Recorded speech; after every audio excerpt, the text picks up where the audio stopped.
Excuse me. Hello, Mrs. Gibson. I'm so glad you could come. I wouldn't miss celebrating little Joe's birthday, Ben. Well, neither would he. Of course, when you're his age, I guess you don't mind birthdays. He'll be down in a moment. He's just taking care of those last finishing touches. Let's join the others.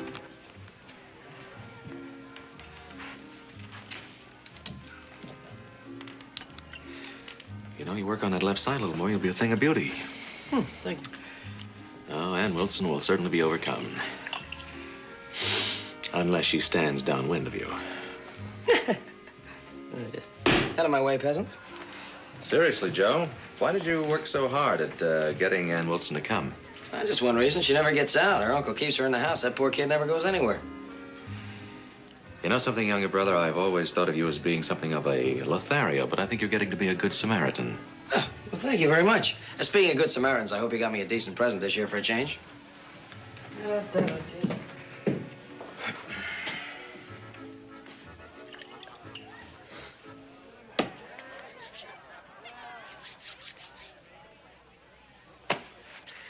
Now, you see if you can slide the wheel on while I hold this thing up. Please hurry, Uncle Fred. It's getting late and little Joe's gonna worry.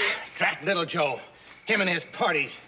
I'll get this thing fixed if it's the last thing I ever do. What's the matter, Uncle Fred? Sick. Help. Help me, Ann. What can I do? I can't... Listen. Meet me tonight, meet me tonight. Honest woman, will you meet me tonight? I love me under the moon. Someone's coming. Get help. Hurry, hurry. Gentle with you. You honest woman, I'll be gentle with you. Help, please, help. Woo! Woo! Woo!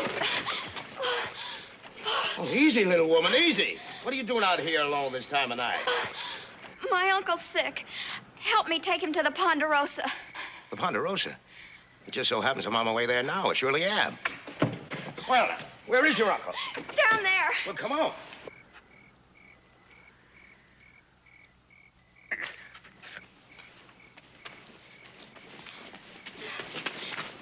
Uncle Fred. All right, now, step aside. Let me look at it.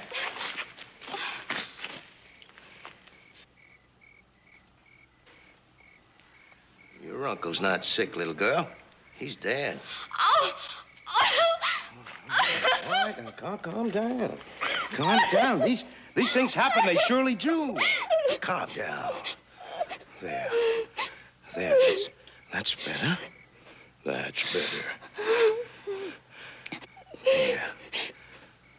My, your hair's so shiny. It's soft as silk.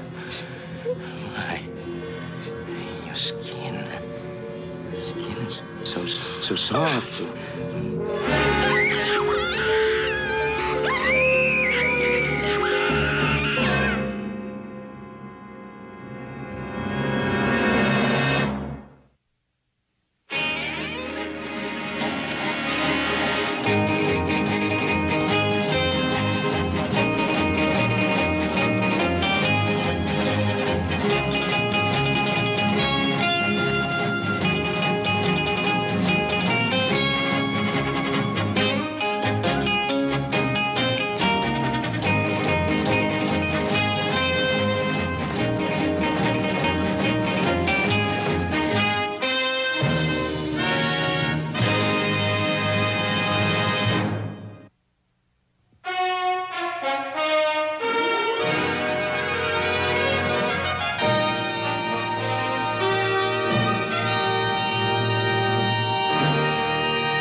Some of them would never leave. It was a good party. Oh, it was a wonderful party. Joseph, that's the best birthday party I've ever attended. I must say, I think it went pretty well. Incidentally, the Wilson girl never showed up, did she? Yeah, can you imagine that? I practically had to force her uncle into promising to bring her here. Yeah, that's kind of surprising. Fred Wilson isn't the easiest man in the world to get along with, but once he gives his word on something, he... Oh, I'm tired. Let's go to bed, huh? Yeah, I need my rest, too. You know, I'm a year older. Yeah. Ben! Mrs. Gibson, what's the matter? What happened? Well, let's sit down. Now, just sit down and take it easy. Now, what is it? What is it? What happened? It's Fred Wilson. He's back there on the road. What about Fred Wilson? Mrs. Gibson, what about Fred Wilson? He's dead. Mrs. Gibson, what about Anne? Was she there? I didn't see her. I didn't see anyone. Except Fred.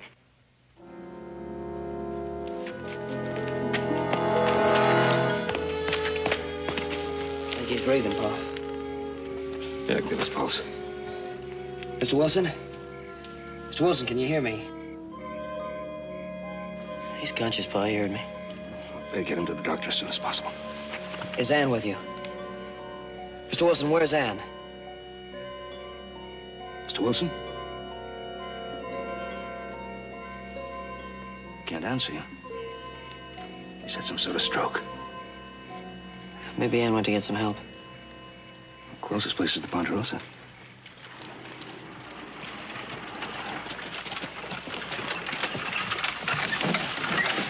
Had some kind of a stroke. Give us a hand.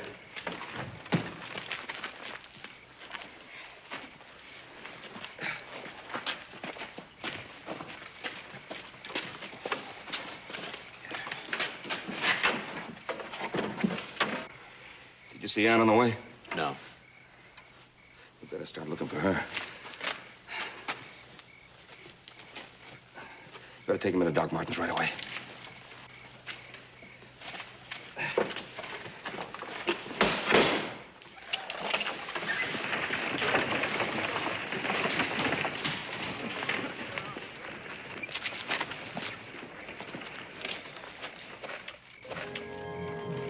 Pa, come here. What's that? She was with her. Are you sure this is Anne? I've seen her wear it lots of times. It's funny she didn't get to the Ponderosa. I wonder which way she went. If anything's happened to her, Oh, stop jumping to conclusions. I convinced her uncle to let her go to that party. Look, let's get back to the ranch and organize a proper search.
Look at Dr. Margaret.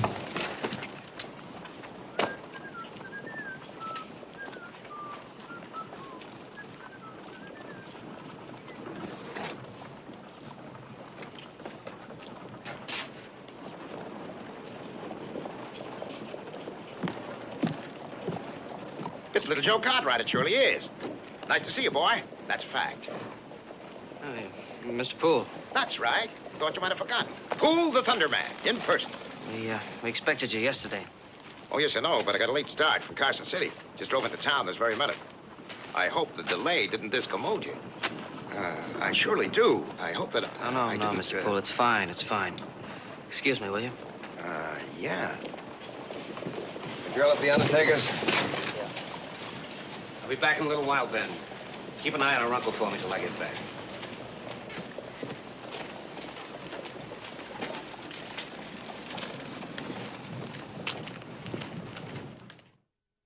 Excuse me, sir. You Mr. Cartwright? Yeah? Oh, I'm a friend of Little Joe's. My name is Poole. Little Joe watched me at work in Carson City. Oh!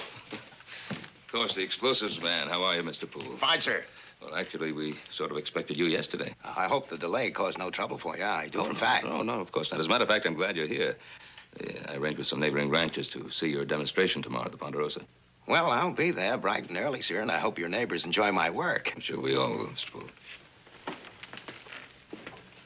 Oh, Mr. Cartwright, I noticed that Little Joe seemed sort of discommoded. And then I heard the doctor mention the undertakers. Well, actually, it was a friend of Little Joe's. A lovely girl. We found her this morning, dead. Just 19 years old. Dear heaven, just 19.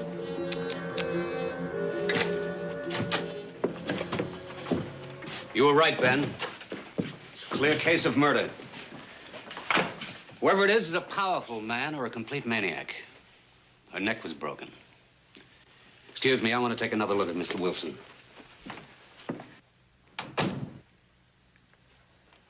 Mr. Cartwright, the Mr. Wilson the doctor just mentioned, would that be the girl's uncle? Yeah, he's in there. Well, that surely is a blessing that he didn't die. It surely is. But I'll tell you one thing, sir. It isn't a blessing me coming here bothering you good folks in the midst of all this trouble. It surely isn't. Now, Little Joe, I'm very sorry. I had no idea that you'd be in the midst of all this trouble. I'll go away and come back next week. Mr. Poole. Yes, sir. Mr. Poole, I think it might be better if you went through with the demonstration. After all, you did come a long way. My neighbors have made their arrangements. They've set time aside to see this demonstration. I think perhaps you should go through with it, if you don't mind. Well, sir. Please, you'd be doing me a favor.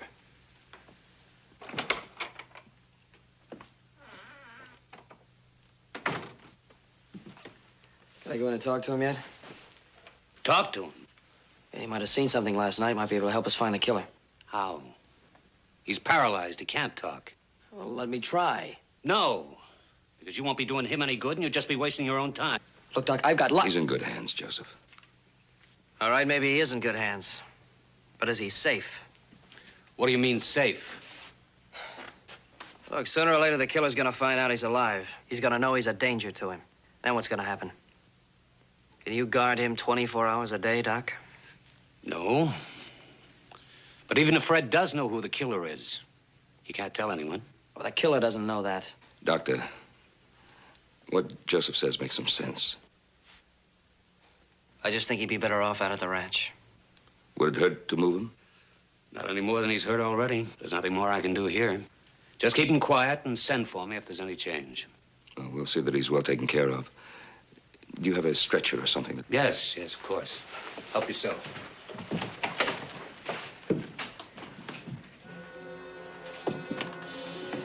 May I be of any help, Mr. Cartwright? Well, thank you. The more hands we can get, the better. You must be careful with this poor man.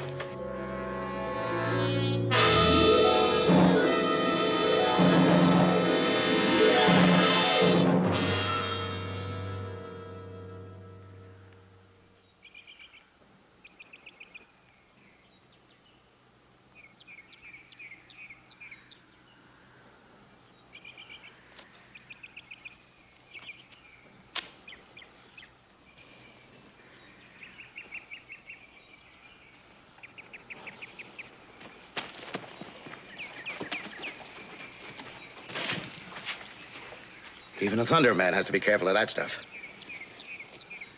Here it comes. The greatest power on Earth.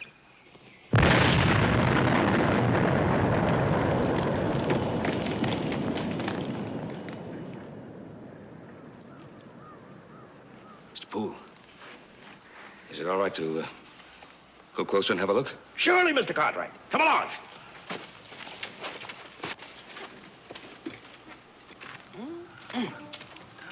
Well, Mr. Cartwright, what do you think? Well, that's sure impressive. Sure impressive. Mr. Poole, with a demonstration of this sort, you're not going to have any trouble finding work around here. Well, thank you, sir. Wasn't that amazing, Ben? Amazing, absolutely amazing. Why, those south acres of mine could be cleared in no time. I want to be one of your first customers, Mr. Poole. Oh? Well, which one of these fine gentlemen is your husband, ma'am? I'm a widow. Oh. I'm truly sorry, ma'am. It's just... Well, I never thought such an attractive woman could be so unattached, you might say. You seem to be as accomplished with words as you are with nitro, Mr. Poole. Yes. Well, Mrs. Gibson, as soon as I'm through here at the Cartwrights, you'll be my first customer. Of course. I understand. You know, I thought of something that might solve a small problem. Oh, what's that? Ladies first.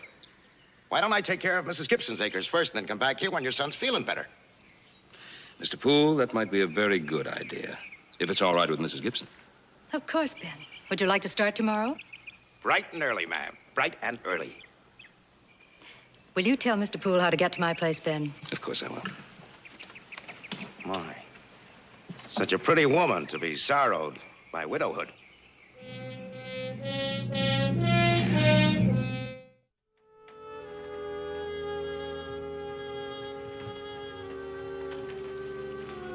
How is he, Upsy?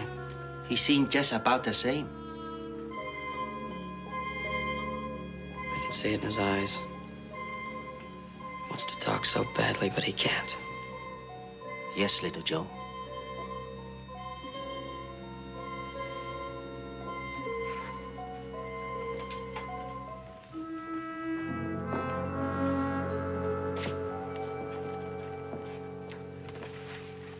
How is he?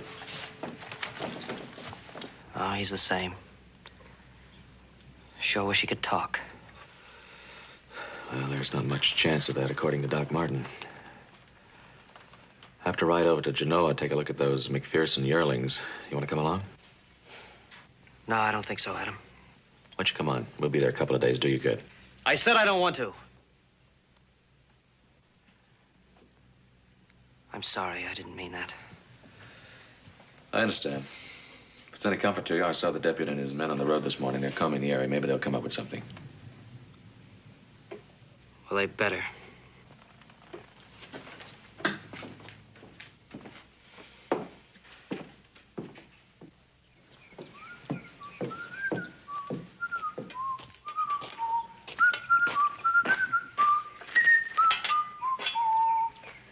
You've worked very hard all day, Mr. Poole. I thought you might like to clean up before supper. Well, thank you, ma'am. That's mighty kind of you. You know, working with explosives does something to a man. It does for a fact. You turn your life to it, and all the gentle things escape you. They certainly do. You're just a lowly traveling man with a fistful of thunder.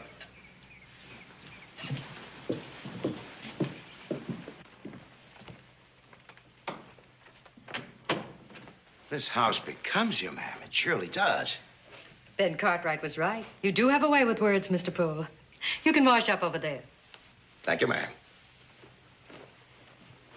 You said you were lonely a moment ago. I know how it is to be lonely. My husband's been gone 5 years now. To lose someone you love? That's the lonesomest time of all. Did you? Yes, I did, ma'am. There was a girl I loved. Her hair was shiny. Her skin was soft. She came near where I was wiring. I wired careless. I didn't understand explosives then. She was caught up in the explosion. I swore I'd never touch glycerine again. No, I wouldn't. Terrible. I tried to run from it. But there's no running from glycerine once you've touched it. It's something that reaches out for you, pulls at you. It's like something from another world. Touch it and mountains change, rivers turn. You're a thunder man. That's what you are. Yes, it is. Well, no. I'm sorry, ma'am. I hope you can forgive me for going on this way, but a man has to tell his thoughts to someone. Would you mind getting me a towel?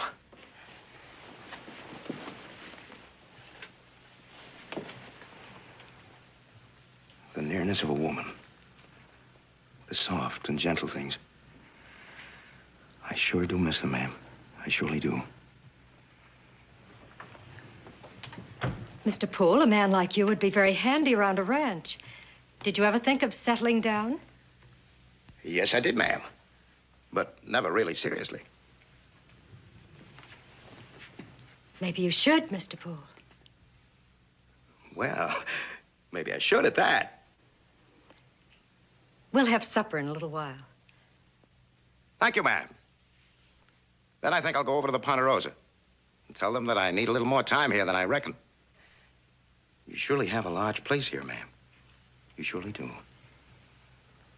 I'll go get supper.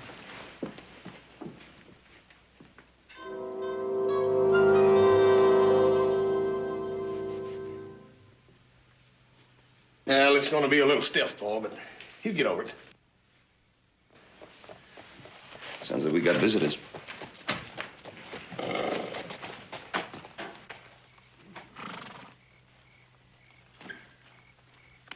Mr. Poole. Yeah, probably came to see Little Joe. Hey, Paul, bring that light back. Oh, yeah.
Staying out at the Widow Gibson's.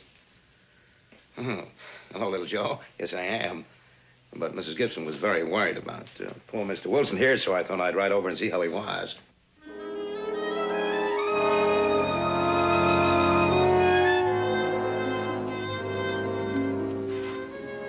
Looks like we woke him up. Let's go outside. Yeah.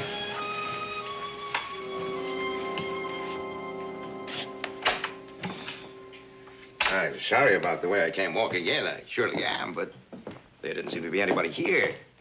All right. Well, good night, Joe. Oh, by the way, did they find anything out about who did that terrible thing? Yeah, still looking, I guess. Sheriff Coffey's out of town. That new deputy of his couldn't find fleas on a dog. Yes, but he's still deputy, ain't he? I suppose that's what they call him. I'll ride into town tomorrow. Make sure he's doing something about it. Well, a man does what he has to do, but these things are best left to the authorities. They surely are. Well, good night, Joe. See you in a few days, as soon as I finish up with the widows, right? Good night.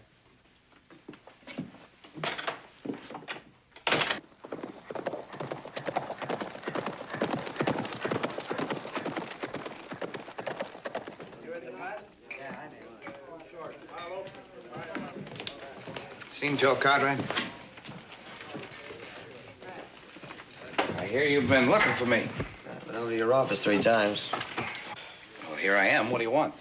You have any leads on the Ann Wilson case? I'm afraid not. I'm having a tough time making any headway, Joe. No witnesses, no starting point, not a blamed thing to go on. I've covered that road for 10 miles. Oh, there must be something. Killers have something in common. They don't like to get caught. Well, most of the people in the area were at our party. Now, if you just question the others... I've been questioning the others. Another thing about killers. Ask them if they killed somebody, they'll usually say no. And you mean everybody else has an alibi for their whereabouts? I mean everybody. I've checked them all. Drummers, cattlemen, even strangers that have come into town, like that Poole, the explosives man. Poole, what do you check him for? He wasn't even in town when Ann was killed. I know that. That's why I checked to be sure. Yeah, well, maybe you're checking the wrong people. When Sheriff Coffey get back in town? Joe, Roy's a good sheriff, but I'm a good deputy. That's your opinion, I'm Clem. doing everything Roy would have done. Except find the killer. Now, maybe I ought to start looking myself. Now, you listen to me, young fella. Oh, now, don't start that young fella You stuff, go to Clem. sticking your Come nose on. in my business, and you'll wish you hadn't. Now, you better get on home and stay there, young fella. Well, somebody better start sticking their nose in your business, Clem, because you can't seem to handle it. Now, you better come up with something and come up with it fast.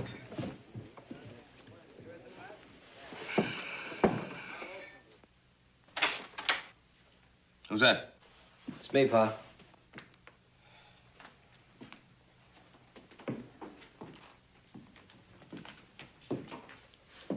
I thought you were helping Hoss out with the branding.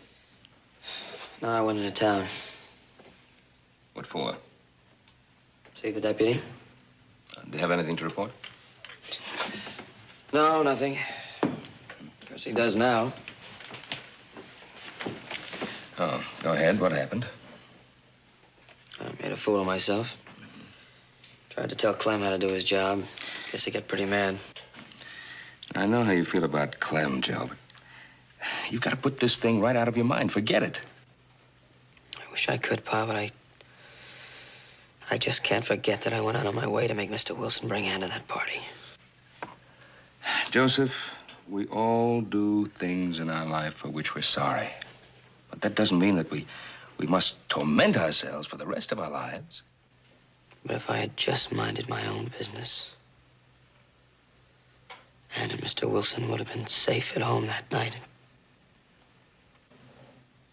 Oh, what's it this?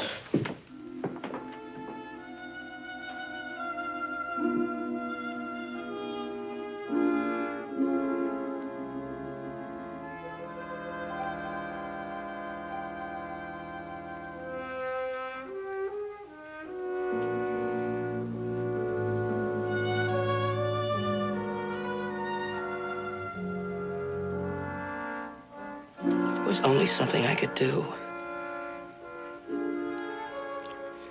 If I could only find out who did it, If there was only some way you could tell me.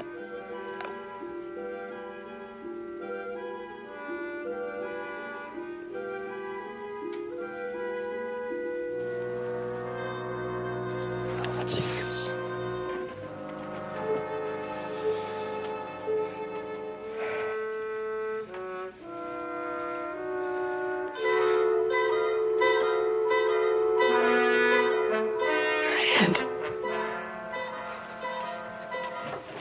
Mr. Wilson, you're moving your hand. You're trying to tell me something.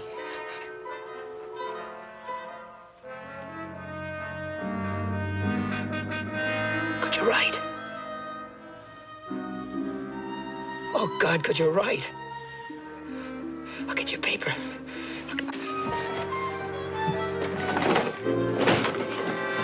Paul! Paul, get a pencil and paper, quick! Mr. Wilson, you just hold on. You hold on. My pa bring the paper. There. What is it? Oh, he moved his hand. I think he can write. Now, Joseph, you mustn't disturb him. I asked him who the killer was, and he moved his hand. He wants to tell us.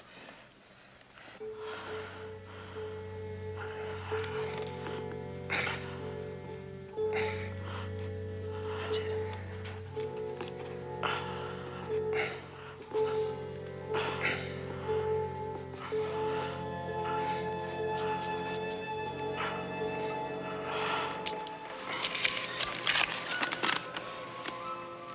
New Orleans woman.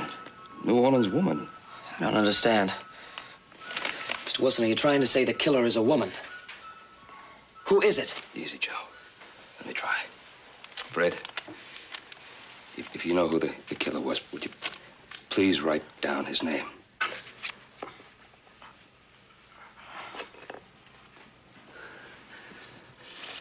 It's too weak even to hold the pencil. Wait a minute, there's another way.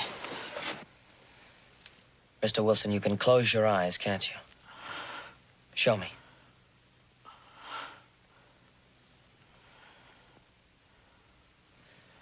All All right, now I'm going to ask you some questions. If the answer is yes, close your eyes. If the answer is no, leave them open. Do you understand? Good boy. He understands. All right, here's the first question. You wrote New Orleans Woman. Was the killer a woman? No, I didn't think so. What can he mean, New Orleans Woman? I don't know. Mr. Wilson, do we know the killer? He says we know him. Whoever it is, we know him. Yeah, but we know an awful lot of people around here. Joseph.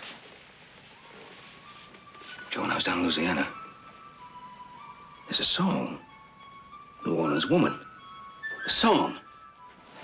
Mr. Wilson, is that what you mean? Is New Orleans Woman a song? You're right. Now, whoever it was, whoever the killer was he singing that song? That's it. I can't remember how the song goes. That man, Fred, was he here at the Ponderosa? Oh, we're so close. If...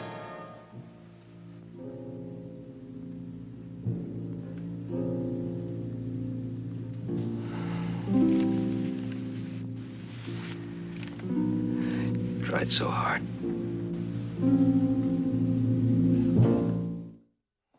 We're all set, Paul. Wait a second, I'll be right out. Boss, I want you to give this to the deputy. Yes, sir. Make sure you tell him exactly how Fred Wilson came to write that down. Right. You better get going now. Well, as soon as Joe gets back. No, get going now. Yeah, but Paul. I want you to go into town alone. Yeah, right.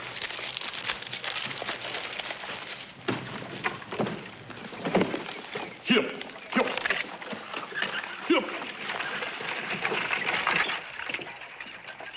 Hey, Hoss, wait a minute! What's he in such a big hurry for? I told him to go into town without you. Why? Come inside, I want to talk to you. Oh, wait a minute, Pa. I want to go into town now. Inside, Joseph.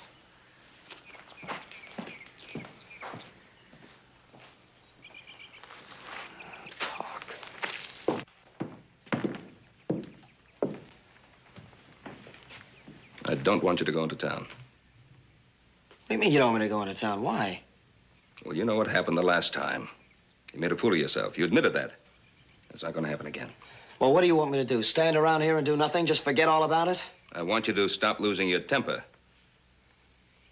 Criticizing the deputy isn't going to help matters. He's just doing his job. Now, Hoss will tell him what happened here with Mr. Wilson, and we'll have done our legal duty. Fine. Also, there's one other thing. We could take one step beyond our legal duty. Yeah, what's that mean? Well, Mrs. Gibson plays the organ at the church. She's a pretty good musician.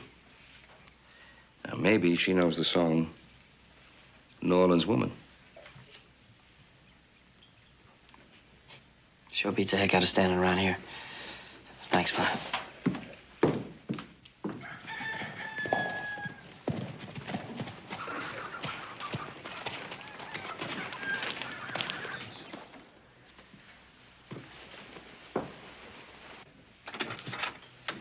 Little Joe, what brings you over here? Hi, Miss Gibson. I wonder if I could come in and talk to you for a second. Why, of course, come in. Thank you.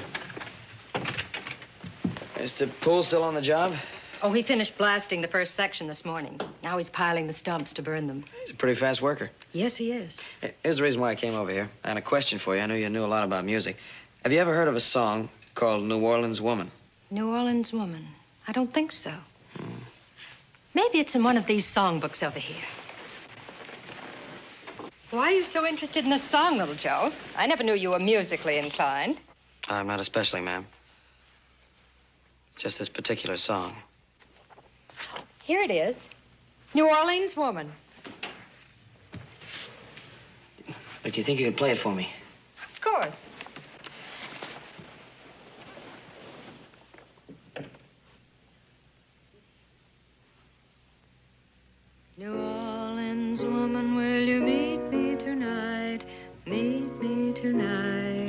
meet me tonight? New Orleans woman, will you meet me tonight and love me under the moon? Silly little thing, isn't it? Why are you so interested? Just never heard it before. I wanted to see how it goes. It's the kind of tune that sort of rattles around in your head, isn't it? New Orleans woman, will you meet me tonight? Meet me tonight. Meet me tonight. New Orleans woman, will you meet me tonight and love me under the moon? It is sort of romantic, little Joe. Mrs. Gibson, Mr. Wilson died this afternoon. Oh, no. Oh, no, that poor man. Before he died, he wrote 3 words on a piece of paper, trying to leave a clue as to who killed Anne. Clue? What do you mean? Whoever murdered Anne was singing that song, New Orleans Woman. Oh, what a terrible thing. That's why I came out here. I wanted you to play it. I thought if I heard the song, I might be able to remember back to someone I heard singing it. I can't. I want to thank you very much, though. I better be getting on back to the ranch. Thanks again.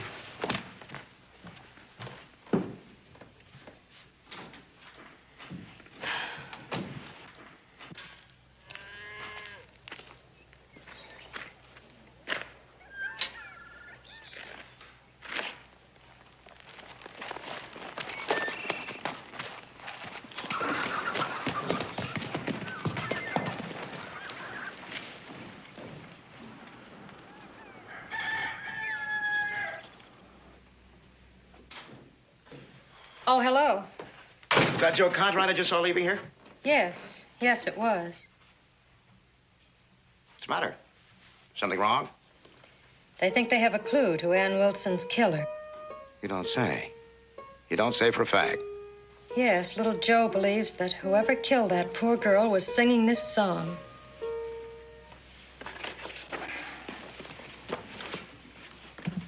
New Orleans Woman. Don't believe I ever heard that one before. Well, I think I have. Have you? Where? That's just it. I can't recall where. I just keep thinking about it.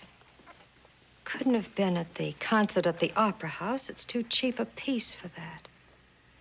New Orleans woman, will you meet me tonight? Meet me tonight. Meet me tonight. No, I can't remember.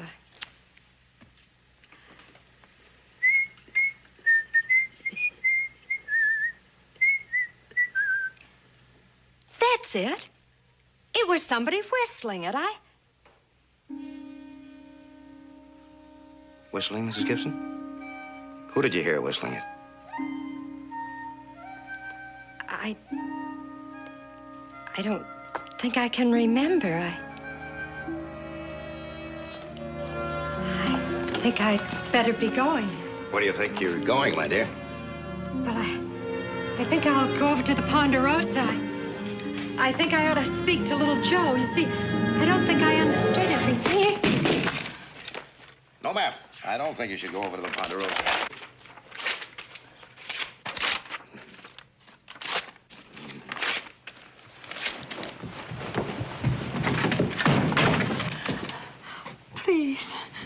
Please let me go. Don't be frightened, little widow. It was mighty careless of me to whistle that tune in front of you yesterday. It surely was. But you can't be blamed for having too good a memory. You surely can't. Please, please. You know, you're really quite attractive. Yes, you are. We could have been very happy here. Just the two of us. You did it. You did it. You killed Ann Wilson.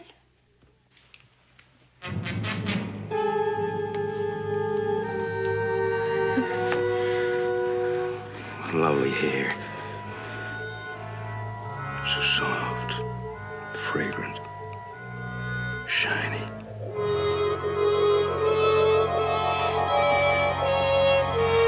Your skin, so cool, Sweet. It's too bad. It really is. But there's no other way. I'm afraid there's no other way.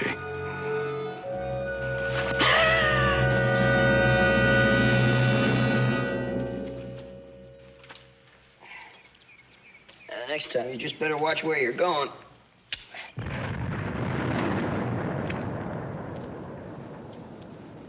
It's funny. She said he was all through blasting.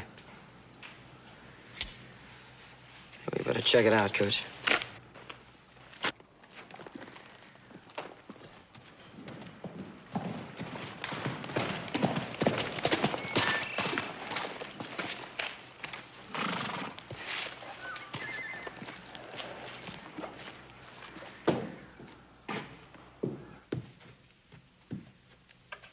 Mrs. Gibson? Mrs. Gibson? Miss Gibson, you up there?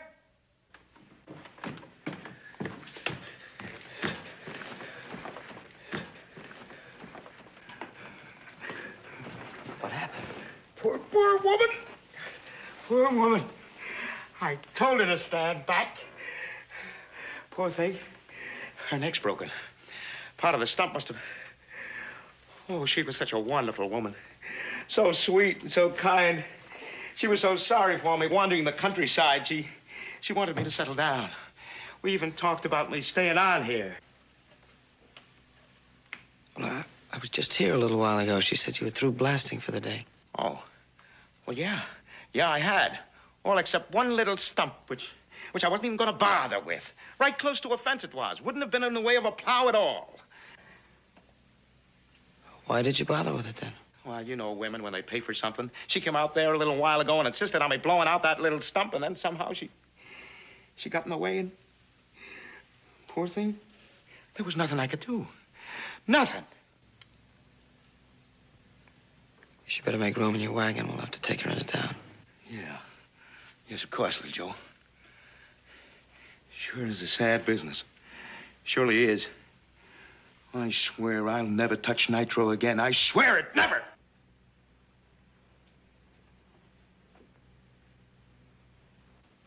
Strange.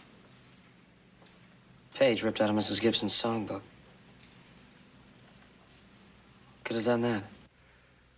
Well, I couldn't even guess. That's a fact. Like I said, I just left here a little while ago. The book was all right then. You haven't been back in the house since I left, have you, Poole? Me? Of course not. Not till just now when I brought her in from the field. Of course, you can't tell about women, little Joe. They do the dangdest things. They really do. Yeah, but this. Rip a page out of her own songbook and tear it to bits as though she were angry. What for?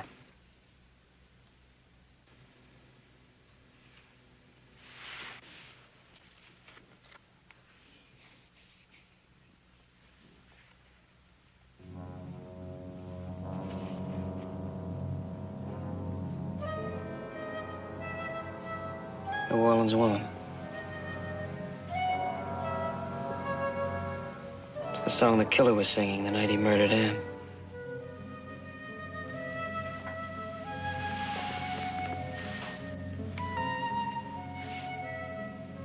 Mrs. Gibson wouldn't tear it up. Well, if she didn't, I surely can't guess who did, and that's a fact. Well, I can. Well, what do you mean, little Joe? I mean, I think you and I ought to go in town and see the deputy, Poole. Well, little Joe, if you want me to go into town and see the deputy, All right, Poole. Get up in the wagon. We're going to town. Are you accusing me of murdering Mrs. Gibson? I'm not accusing you of anything. Just want you to go into town and talk to the deputy. It's like you said, Mr. Poole. These things are better left to the authorities. Yes, I said that. But not this time.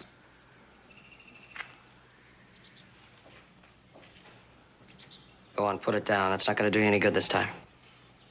I think it will. You throw your gun over there, little Joe. Right now.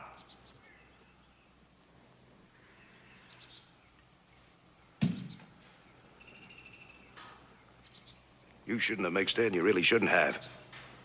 Of course, now I'm going to have to report that two nice people got too close to one of my explosions. How many others were there pooled besides Ann and Mrs. Gibson? What? Oh, why, I don't rightly know, and that's a fact. It's like nitro. One wrong move and things change. You mean they die? Why was it always women? They resist me. With their fair skin and their shiny hair. I want to touch them. But they never understand. They resist me. So then you kill them. But you don't understand. I'm the power and the thunder and the lightning. Oh, no, Poole, you're just a man. A very, very sick man. I'm a thunder man! And no power in heaven or on earth can touch me!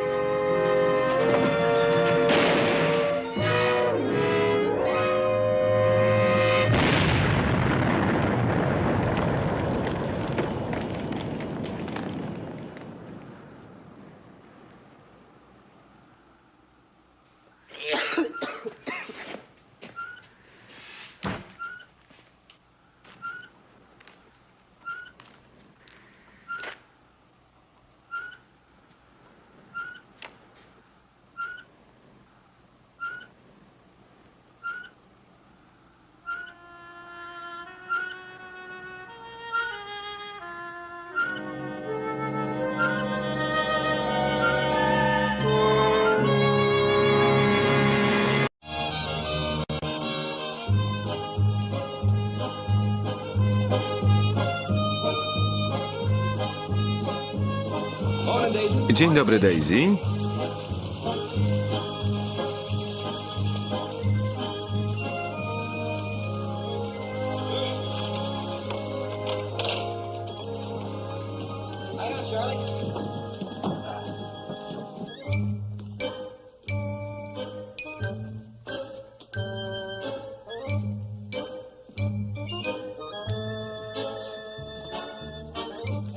Witaj, Claude.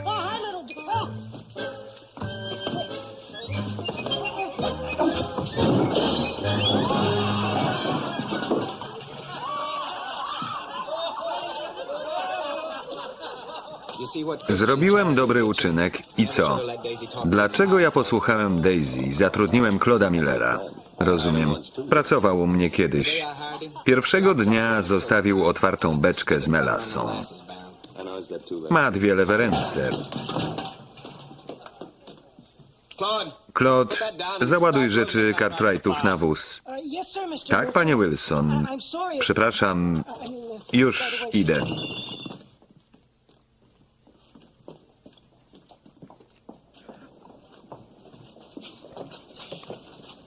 Dzień dobry, panie Cartwright. Joe? Daisy, wyglądasz jak kwiatuszek. Pomogę ci. Dam radę. Dzień dobry, Daisy. Zaraz przyjdę. Nieźle sobie radzi, prawda? To już ostatnia partia.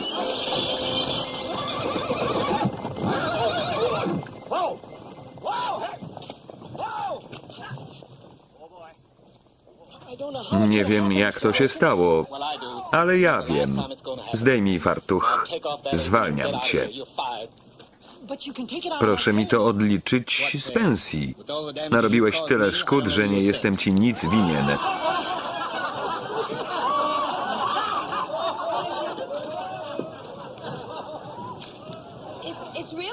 To moja wina. Chciał być miły. Biedaczek. Zrobiłam pańskie ulubione danie. Mam świeżą kawę. Będziemy mogli porozmawiać. Mam do pana prośbę. Podam do stołu. Daisy to wspaniała kobieta. Chciałbym jej pomóc, ale jestem tchórzem. Kiedy zatrudniłem Claude'a na ranczu, bydło zaczęło uciekać w popłochu. Ucieszył się z nowej pracy i krzyknął: Yippee! A ja straciłem 10 sztuk bydła. Wiem, co o tym myślisz, ale nie zatrudnię go. Nie stać mnie na to.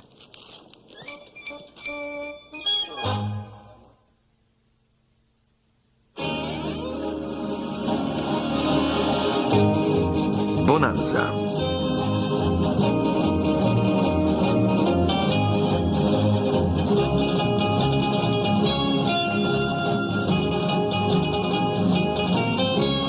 Występują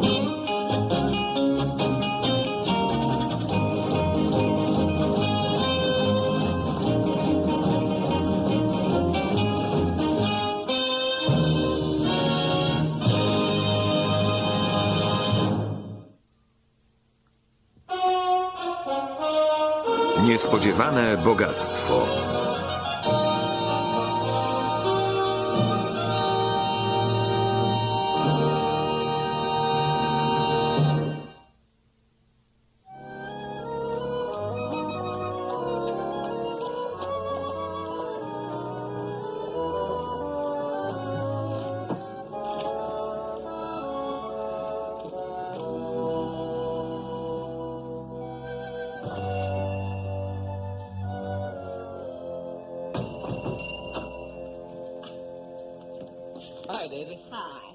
Siadaj, Joe.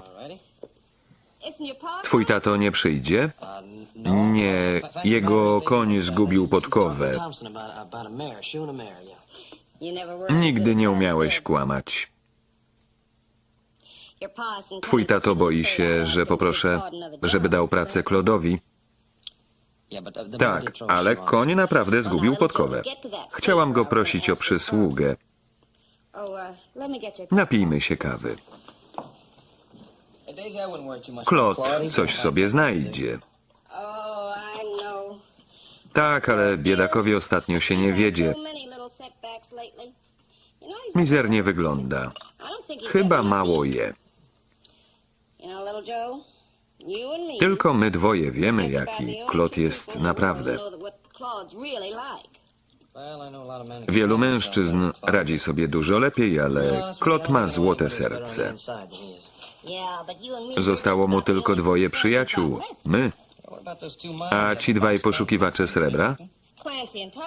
Clancy i Terbosz? To nic po, nie mają na niego zły wpływ. Są tacy jak on. Poniekąd.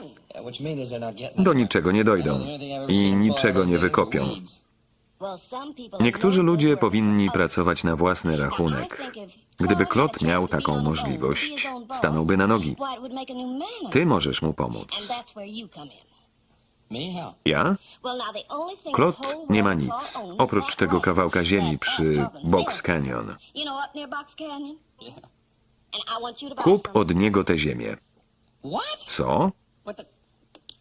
Tam rosną tylko kaktusy. Wiem. Działka jest nic nie warta, dlatego ją kupisz. Daj spokój, chcę mu pomóc, ale za moje oszczędności, za $600. Ta ziemia nie jest warta $6. Claude nabierze pewności siebie i będziemy mogli się pobrać. Oświadczył ci się wreszcie? Przecież nie ma ani centa. Chciałbym ci pomóc, ale musisz. On nie przyjmie ode mnie pieniędzy, jest zbyt dumny. Ale $600? Kocham Claude'a.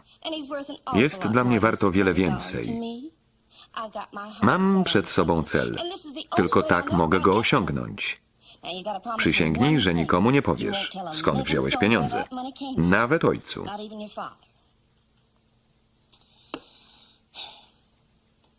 Kochana Daisy, jesteś wariatką, ale cudowną wariatką. Nic nie powiem.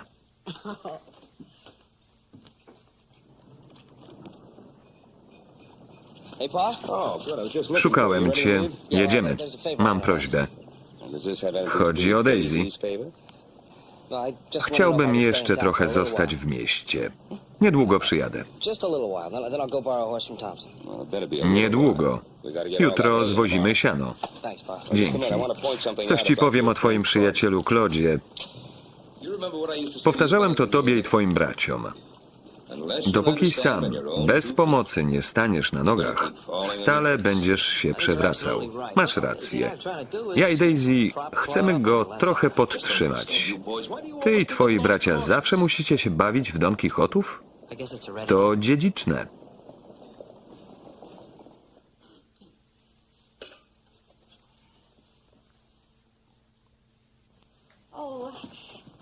Podać jeszcze coś? Nie, dziękuję. Było pyszne. Dobranoc.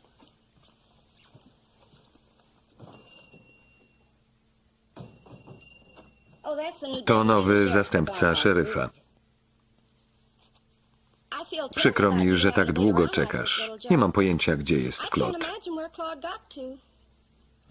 Miał kiepski dzień. Niedługo przyjdzie. 10 na waleta. Jest. Clancy, gdzie się włóczyliście z Claudem? Przyprowadziliśmy go, ale nie chce wyjść, bo wie, że się zdenerwujesz. Nie. Claude? Witaj, Daisy.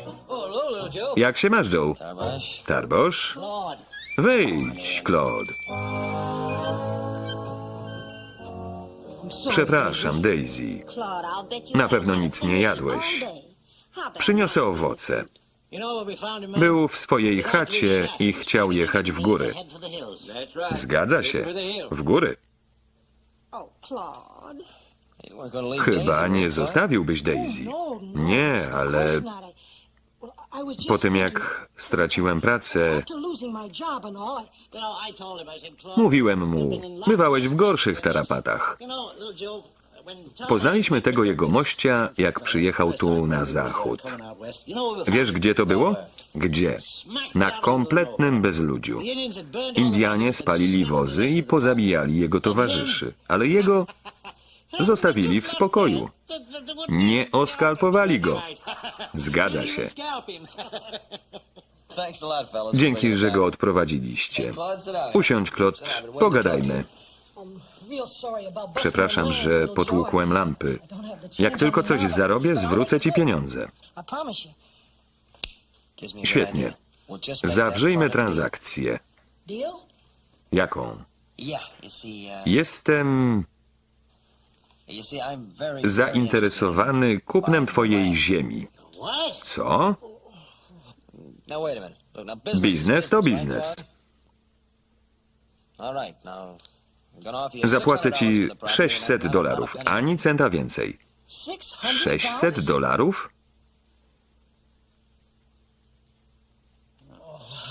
Nie mogę się na to zgodzić. To nie byłoby uczciwe. Wątpisz w uczciwość, Joe? Chwileczkę, Daisy. Joe, chcesz kupić tę ziemię? Chcę. Chcę. Chcę. Zgódź się, zanim się rozmyśli. Załatwione? To nie fair. Jesteś moim przyjacielem. Zrób to dla przyjaciela. Co ty na to, Daisy? Wiesz, co to by dla nas znaczyło. Wiem. Masz szczęście, że Joe jest twoim przyjacielem. Masz mój akt własności ziemi? Zaraz przyniosę. Mam $600.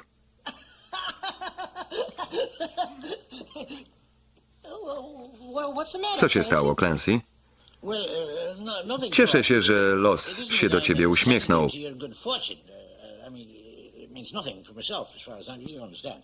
A Tarbosz chciałby przez chwilę podtrzymać te pieniądze. Tyle dolarów. Mogę? Oczywiście, to tylko pieniądze.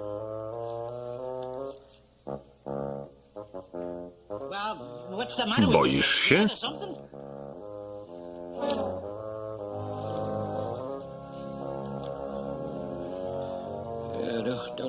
Dziwnie się czuję. Od 10 lat szukam srebra. Ani razu nie miałem nawet połowy takiej sumy. A teraz trzymam w ręce taki majątek.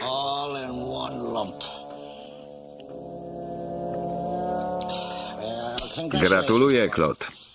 Wracajmy. Jutro musimy kopać. Nie wyjdziecie stąd głodni. Przecież mam $600. Daisy, przygotuj coś do zjedzenia dla mnie i moich przyjaciół. Oczywiście, ale najpierw interesy. Twój akt własności. Proszę. Wszystko załatwione zgodnie z prawem. A teraz ucztujemy. Steki, szampan, co tylko chcecie. Ja stawiam. Dawno nie jedliście porządnej kolacji. Nie zamawiamy steków i szampana, ale jemy jak normalni ludzie. Zgadza się. Co was ugryzło? Chcę urządzić przyjęcie dla przyjaciół, a wy się obrażacie? Nie potrzebujemy twojej jałmużny. Za kogo ty się masz? Nawet Indianie tobą pogardzili i nie zdjęli ci skalpu.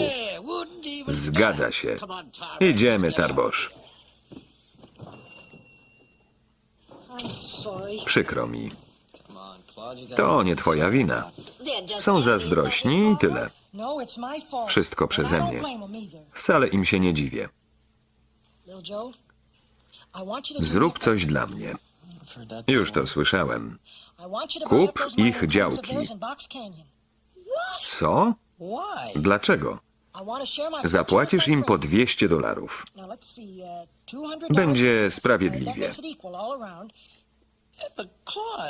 Jeśli się nie zgodzisz, odwołam naszą transakcję. I oddam ci pieniądze. Chyba nie masz wyjścia, Joe. Claude jest taki szlachetny.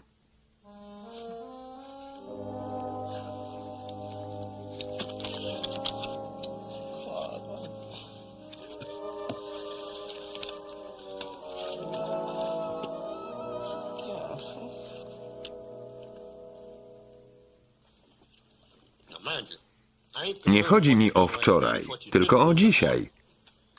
Musiałem wstać godzinę wcześniej, bo ciebie nie było. Tato był zły. Smakują ci jajka? Bardzo. Dołożyć ci? Nie, dziękuję. To moje drugie śniadanie. Lepsze niż pierwsze. Tylko proszę o tym nie mówić Hobsingowi. Tato kazał mi cię przywieźć. Pojadę.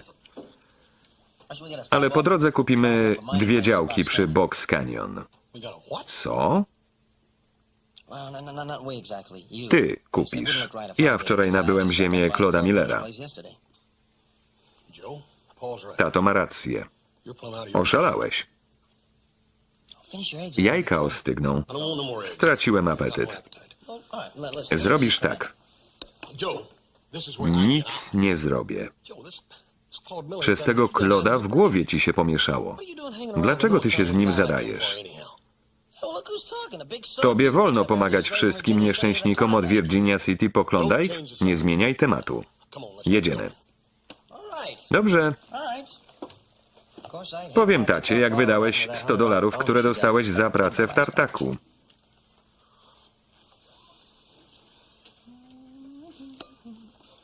Skąd o tym wiesz? Tato myśli, że wpłaciłeś je do banku. Ale pieniądze wyszły z miasta razem z twoim przyjacielem, wynalazcą maszyny do robienia złota.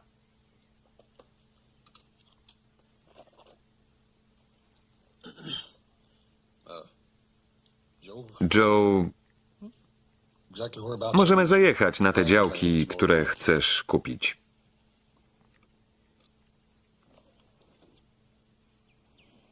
Co chcesz kupić? Czy wszystkim Cartwrightom odjęło rozum? Chcę wykupić całą ziemię przy wąwozie. Dlaczego? Bo... Dlatego, że to jest paskudny kawałek ziemi. Paskudny? Paskudny? Wiesz, jaką działkę kupił wczoraj twój brat? Nic nie wartą. Tam rosną tylko kaktusy. Coś wam powiem. Zapłacę każdemu z was $200. Twój brat zapłacił Claude'owi 600. To moje ostatnie słowo. Decydujcie się. No cóż, stracimy na tym, ale zgoda. Przyjemne w dotyku. A akt sprzedaży? Właśnie. Zapomniałem. Proszę.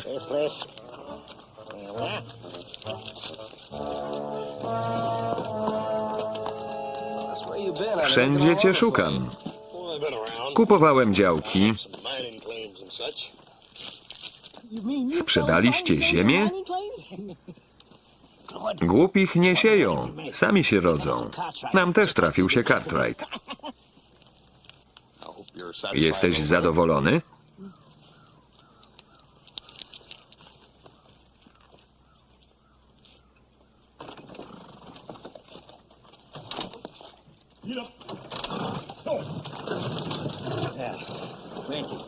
A narzędzia? Kto by tam myślał o narzędziach? Wyrzućmy je.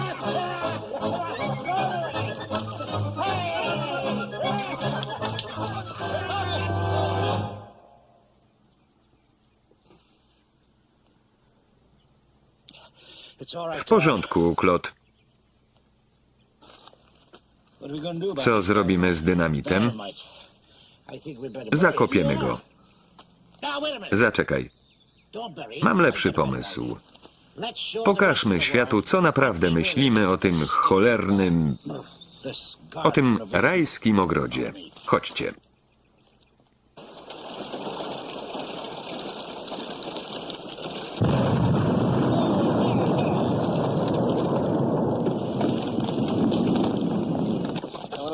Co Claude teraz upuścił?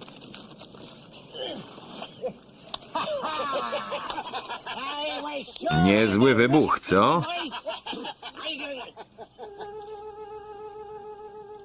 Tarbosz, patrz. Widzisz to, co ja? Przyjrzyj się.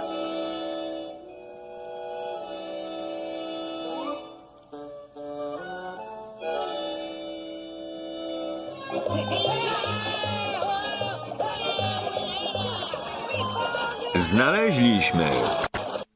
Co? Srebro.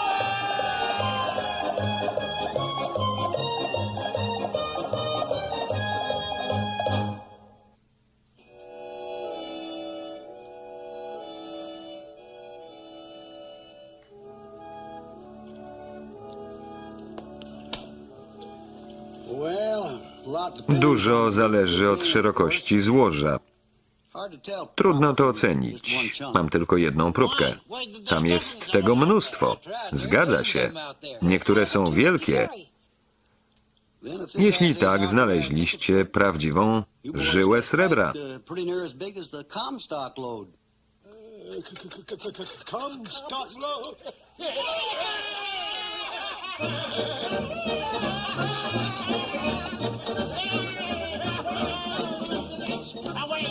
Jesteśmy bogaci.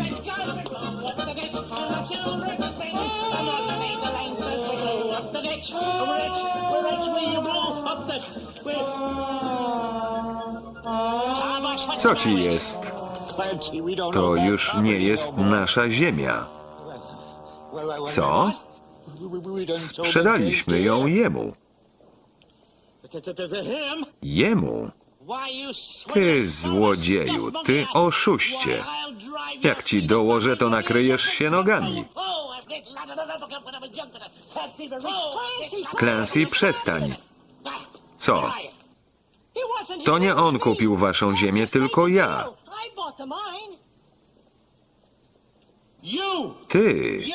Ty zdrajco, ty podstępny padalcu.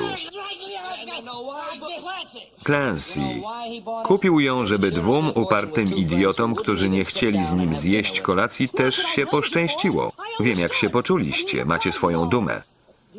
Chciałem się z wami podzielić pieniędzmi, ale sam nie mogłem kupić waszych działek. Podzielimy się. Teraz to wszystko moja własność.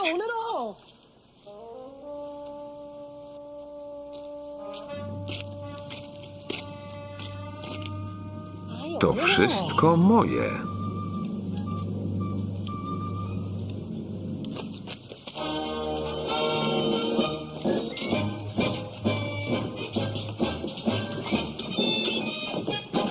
Daisy, jesteśmy bogaci. Kocham cię. Wyjdziesz za mnie? Najpierw zmierzymy ulicę. Ulicę? Po co?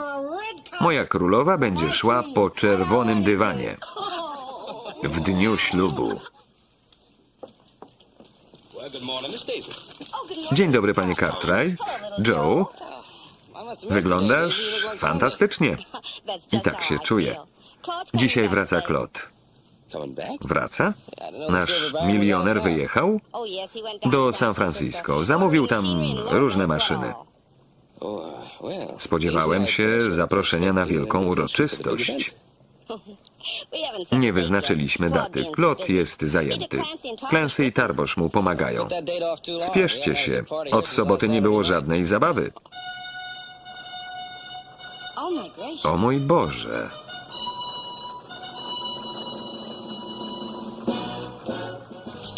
Przepraszam. Błogosławieni ci się, albowiem posiądą ziemię. Czy to Claude Miller?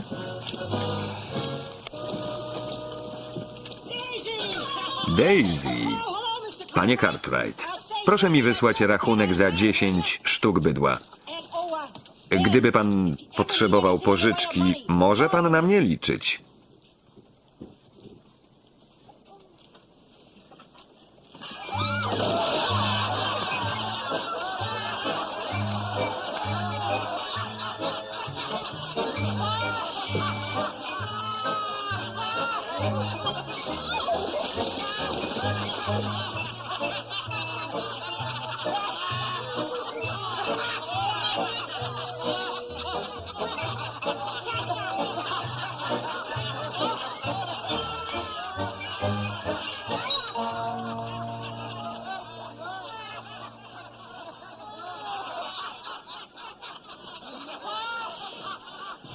Muszą tak go traktować? Wyśmiewają się z niego, żeby zapomnieć, że sami są śmieszni. Daisy się nim zajmie. Wracajmy. Musisz pomóc Adamowi w Carson City.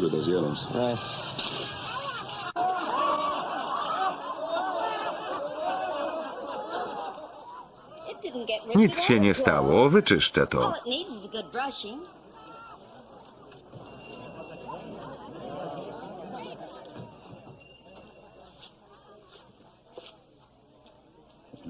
Panie Miller,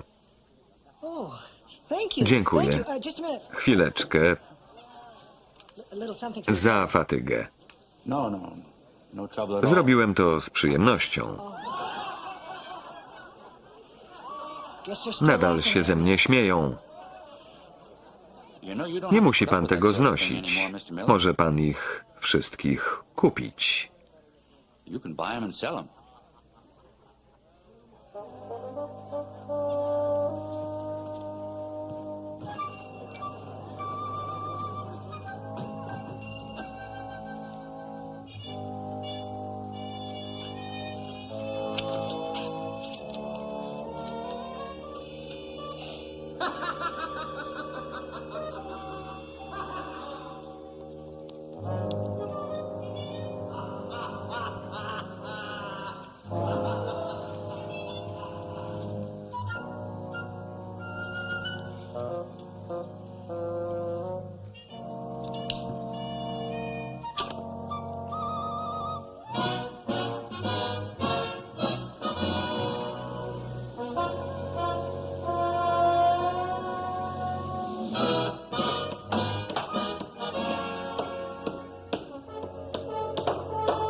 Jesteś następny, Thompson. Połamię ci kości, padalcu.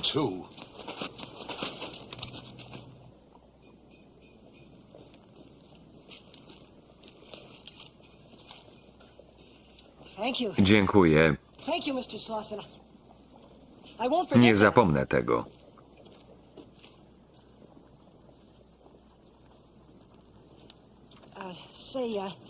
Ile szeryf panu płaci? $2 dziennie. Zapłacę panu 5. Zapewniałby mi pan ochronę. Doszłoby trochę papierkowej roboty. $6. Co pan na to? Jak pan sobie życzy, szefie?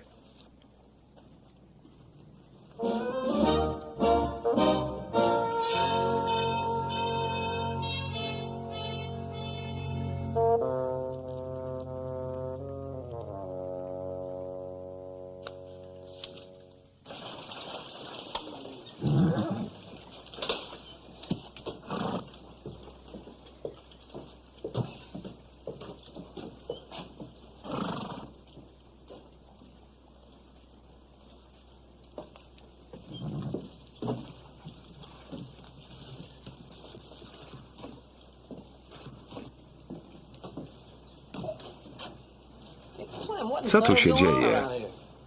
Miller wykupił długi od banku. A niech go.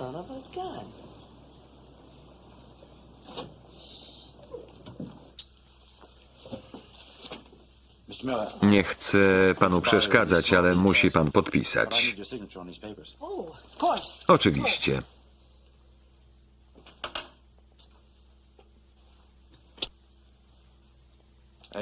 To tylko rachunki za nowy sprzęt. W porządku. Muszę załadować wóz. Tato czeka. Jeszcze jeden.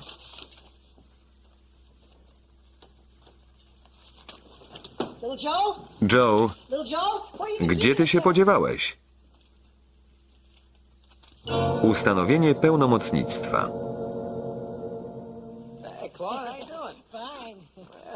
Dawno mnie nie było. Zaszło tu wiele zmian. Rozwijam biznes.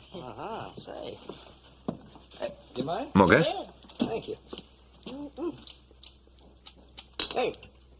A jak tam wydobycie srebra? Wydobycie? Jest masa srebra. Zarabiam $1000 dziennie. A może tygodniowo? Slawson pilnuje rachunków. Slawson? Zatrudniłem go. Sam nie daje sobie rady. Jak się ma Daisy? Wyznaczyliście już datę ślubu? Jeszcze nie. Muszę iść. Mam mnóstwo spraw. Miło cię widzieć. Nawzajem.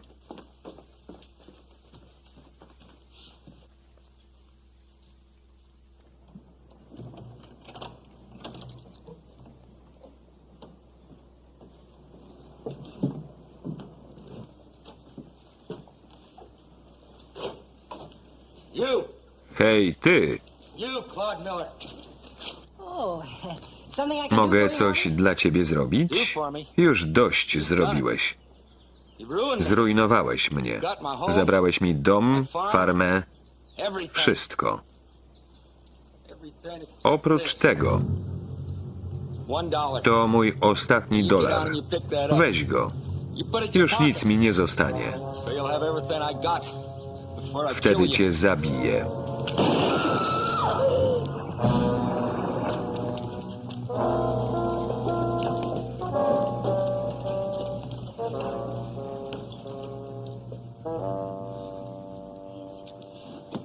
Harvey nie żyje. Zabiłeś go. Chciał strzelić do pana Millera. Nie wiedział, co robi. Był pijany. Sięgnął po broń. Nie strzeliłby. Skąd pan wie? Masz rację. Mógł strzelić. Uratowałem panu życie.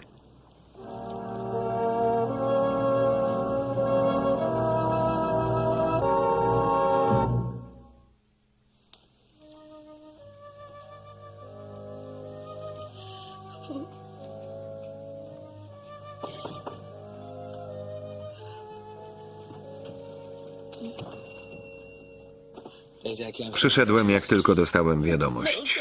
Joe, on go zabił. Slauson. Wiem. Usiądźmy. To nie była wina Claude'a. On by nikogo nie skrzywdził. Nie jestem tego pewny. Claude ma teraz władzę. Powinienem był mu powiedzieć, kto mi dał te $600. Jeśli to zrobisz, nadal go kochasz? Tak. Kocham go. Naprawdę nic nie możemy zrobić? Zostaw go. Wyjedź na jakiś czas do Ponderosy. Może oprzytomnieje. Nie mogę. Ten Slauson całkiem go wtedy omami. Już to zrobił. Daisy. Joe? Wróciłeś? Dowiedziałem się o Harveyu. To straszne. Taki spokojny człowiek i nagle postradał zmysły. Chciał mnie zabić. Chyba w to nie wierzysz. Slauson do tego nie dopuścił. Nie widzisz, co robi ten Slauson? Uratował mi życie. Pomaga mi. Clancy, Tarbosz. Co tu robicie? Clancy, Tarbosz, co tu robicie? Clancy, Tarbosz, co tu robicie? Na twarzy ma ten szatański uśmieszek. Zgadza się. Świat nie słyszał o takim perfidnym oszuście. Gdyby poderżnął nam gardło, miałbym dla niego szacunek. Ale nie. On zostawił swoich dobroczyńców na pewną śmierć. Co ja takiego zrobiłem? Co zrobiłeś? Ty, fałszywy, podstępny draniu, rozniosę cię na strzępy. Czekaj, o co chodzi? Sam słyszałeś. Ukradł nam działki, ale obiecał, że podzieli się z nami pieniędzmi i zadał nam cios w samo serce. Zgadza się. Zostawił nas w San Francisco. Nie dał ani centa. Co? Ja to załatwię. Nie wtrącaj się. To rozmowa między przyjaciółmi. Byłymi przyjaciółmi. Pan Slauson pracuje dla mnie. To znaczy, że również dla nas jesteśmy wspólnikami. Podpisaliście umowę? Umowę? Claude dał nam słowo. A może już wtedy chciałeś nas oszukać?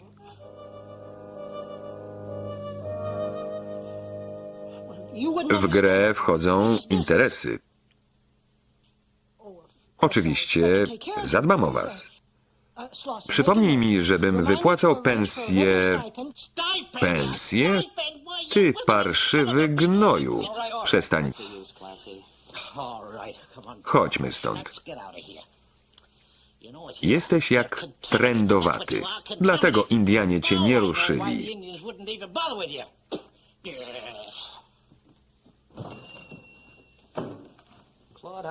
Jak możesz tak traktować przyjaciół? Mam tego dość. Teraz ty się mnie czepiasz. To nie twoja sprawa. Jestem gotowa. Dokąd jedziesz? Ze mną. To jest moja sprawa. Nie możesz tego zrobić. Jeszcze im pokażę. Z tobą też mam do pogadania. O czym? Harvey mówił, że go zrujnowałem. Wykupiłem tylko jego hipotekę. Tak. Z 30% zyskiem. To by było nieprzyzwoite. Podpisał pan dokumenty. Podpisałem? Podpisał pan dużo dokumentów. Przekazał mi pan pełnomocnictwa. Nie możesz tego wykorzystać. Już to zrobiłem. To ja jestem właścicielem złóż. Myślał pan, że będę pracował za $6 dziennie? To pełnomocnictwo nic nie znaczy. Wręcz przeciwnie. A to jest gwarantem umowy.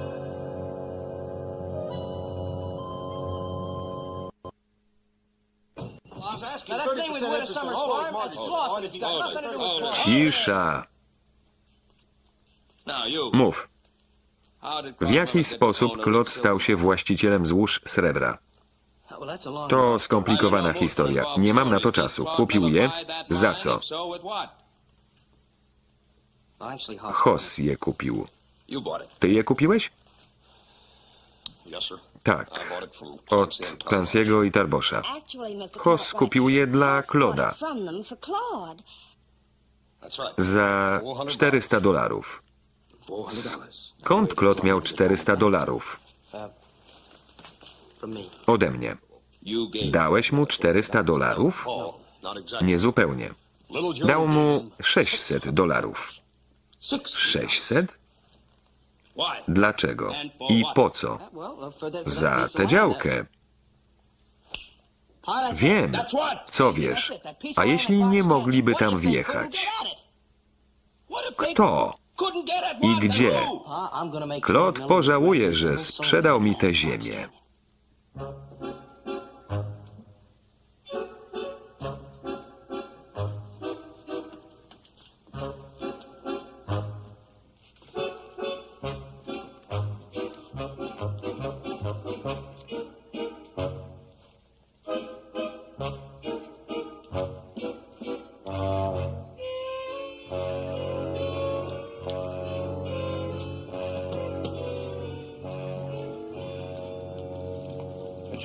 Jedziemy na nasze działki. Mam tu ważne sprawy. Ważne sprawy są w Box Canyon. Nie mogą postawić tego ogrodzenia. Kto buduje ogrodzenie? Twoi przyjaciele, Cartwrightowie. Jedziemy.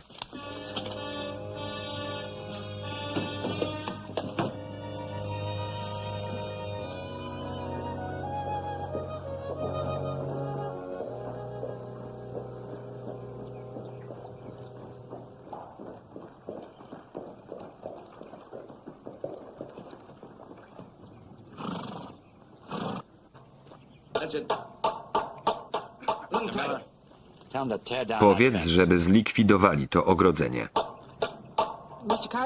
Panie Cartwright, Joe, co wy robicie? Stawiamy ogrodzenie. Nie możecie tego zrobić. Możemy. Kupiłem od ciebie tę działkę za $600. Tak, zapomniałem. Wiesz, co to oznacza? To jedyny dojazd do złóż. Innego nie ma. Odkup od niego tę ziemię. Nie będę miał dostępu do srebra. To mi bardzo utrudni życie. Ty utrudniłeś życie wielu ludziom. Wiem, przykro mi, ale nic nie mogę na to poradzić. A ja uważam, że możesz. Przestań wykupywać hipoteki. Anuluj nieuczciwe kredyty. Koniec z 30% zyskiem. Jeśli spełnisz te warunki, może zlikwidujemy ogrodzenie. Rozumiem. Najpierw pożegnasz się z nim. To znaczy... Naciągaj, Joe. Zaczekajcie, proszę. Muszę to zrobić. Rozumie pan, prawda? Slauson, zwalniam pana.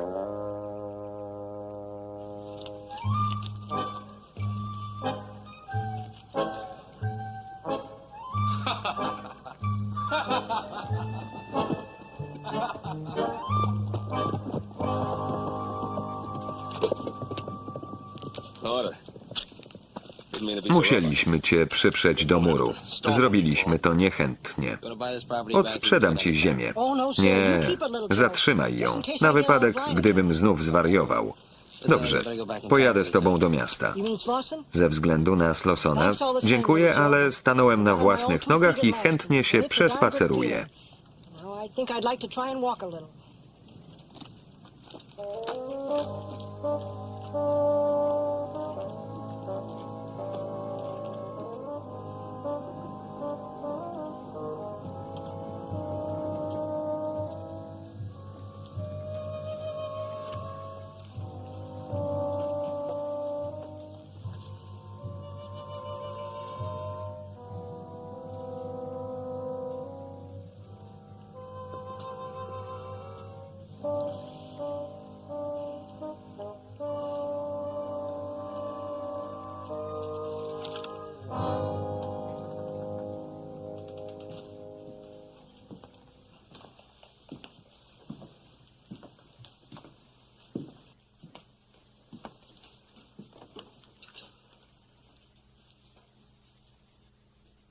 Jesteśmy sami. Co mi teraz powiesz? Zwolniłem cię. Jesteś zwolniony. Weź do ręki broń i powtórz to.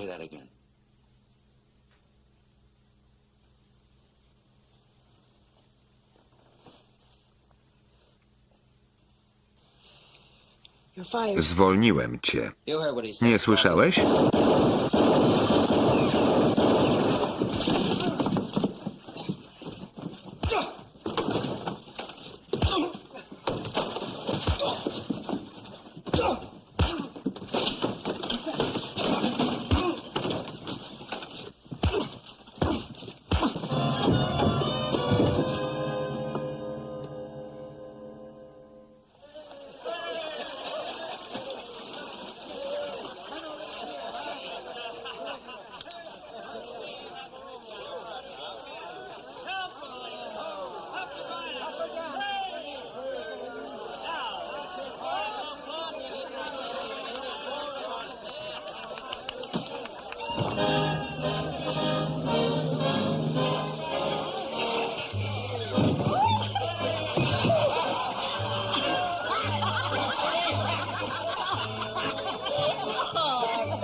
Kocham cię, Claude.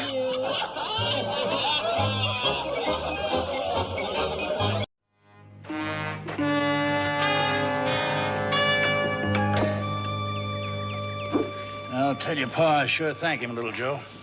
Well, he would like to come out here and say goodbye himself, Mr. Durr, but he had to go into town, some kind of a big meeting at Mr. Oliver's. Yeah. It's not going to seem the same around here without you running the place. Well, maybe the fellow I sold out to get along better than me. Maybe he'll be willing to knuckle under. Knuckle under to who? Sladen. Boss Sladen. And his bully boy, Gus Hanna. Me, I'm not the knuckling kind. Sladen? Has he been bothering you? Yeah. He's been giving me plenty of bother. Seems Sladen has taken us businessmen one at a time. You pay what he asks or else. I can hardly believe that. Well, my pa started Sladen in the freighting business. Sladen and his daughter are real good friends of ours. Yeah, real good friends of yours, little Joe.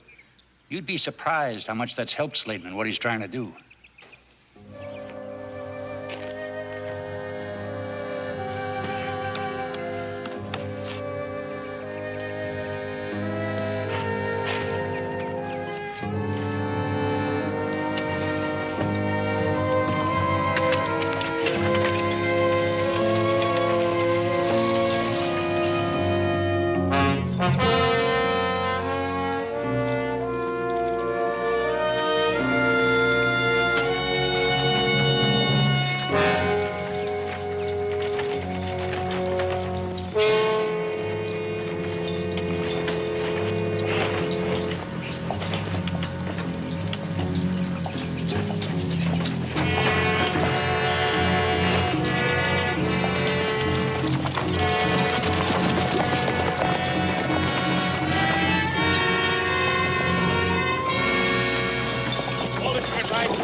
Just take that load right back where you got it.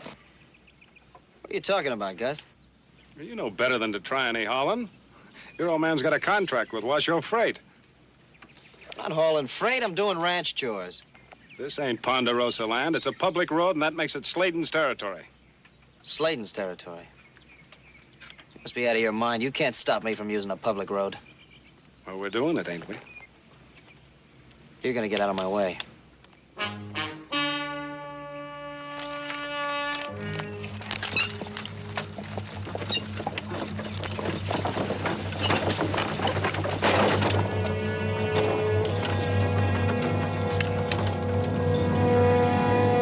Kite right!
Hope little Myrtle feels better real soon. Thanks again.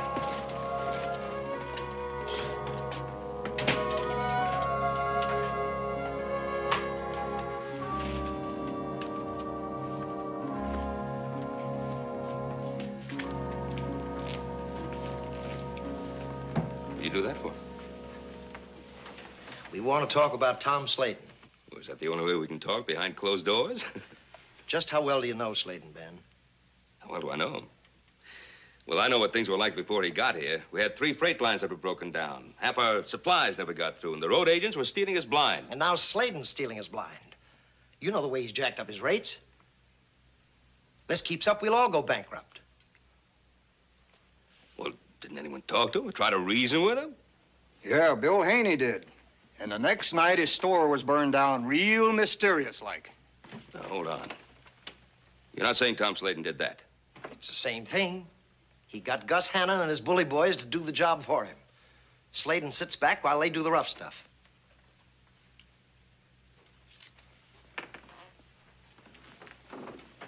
Now, like we said, you're the one that brought him here, so we want you to talk to him.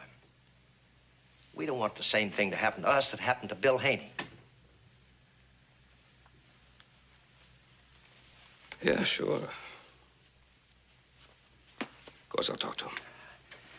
Only one thing. Just leave our names out of it.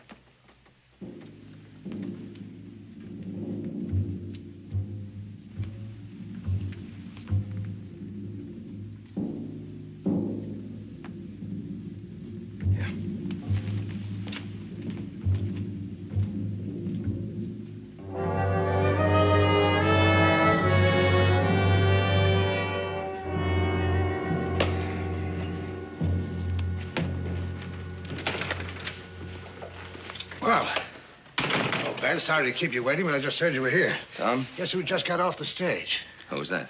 My daughter, Karen. Oh, she finished school in San Francisco? No, she quit. Yeah, I finally managed to get her into the best school in the West, and then she decided she'd rather be here with me. And I don't know whether to be mad or flattered. Oh, I imagine you're more flattered than you are mad. Well, maybe. You know how it is. You've got sons. Could be 3 years of school is enough for a girl. Maybe she ought to learn how life is outside the books, huh? That depends on how life is outside the books. What do you want to see me about, man? Tom, what are you trying to do to this town? Somebody complaining? Maybe.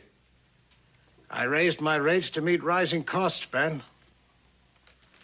Tom, you didn't raise my rates.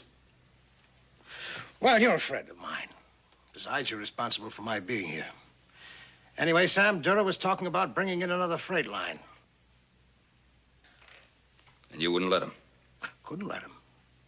If I allowed him to do that, others want to do the same. There'd be a lot of little freight companies cutting each other's throats. You can't have that. Oh, I see. No competition, is that it? Oh, come on now, my friend. You understand it perfectly well. How did you build the Ponderosa? A lot of hard work and sweat, Tom. And you didn't have to worry about competition. I do. Well, of course I had to worry about competition. I still do. Oh, Ben, what's the sense of arguing? Ranching is an entirely different business. Look at this. Let me show you something. This is the greatest invention since the world began. The wheel. This is my business. Over here, Ben, is Washow's operation. Right here. It's a scratch on the surface at the moment. But transportation's going to be the lifeblood of this country. And I'm going to control it. And how many more places like Bill Haney's are going to have to burn down before you control it? I don't understand your question, Ben. Don't you? Now, look. I've got one daughter. I want to do for her just what you're doing for your sons. I want her to have a heritage. Heritage? It's a funny thing, Tom. We use the same words, but we mean different things.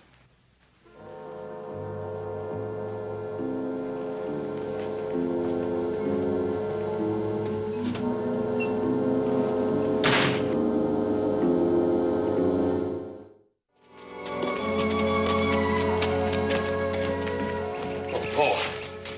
Oh, I'm glad you're here. Just coming in after you. What's the matter? Who's inside? It's the doc. You better come on in. Little Joe's been hurt. What happened? Well, he got shot in the shoulder.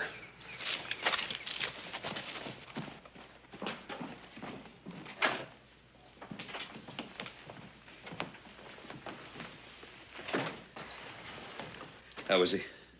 Not as bad as he could have been. The wound is clean. He's lost a lot of blood. He's weak.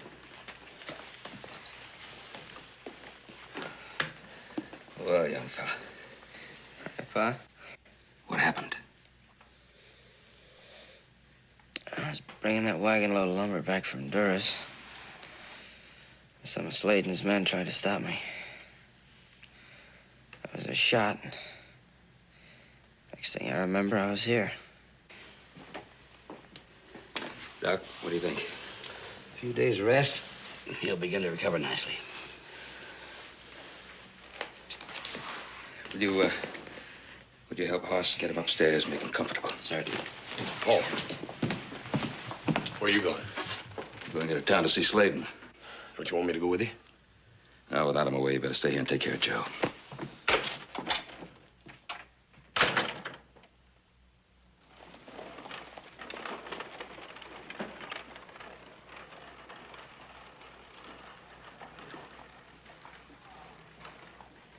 Is he here? Yeah. He's coming in now.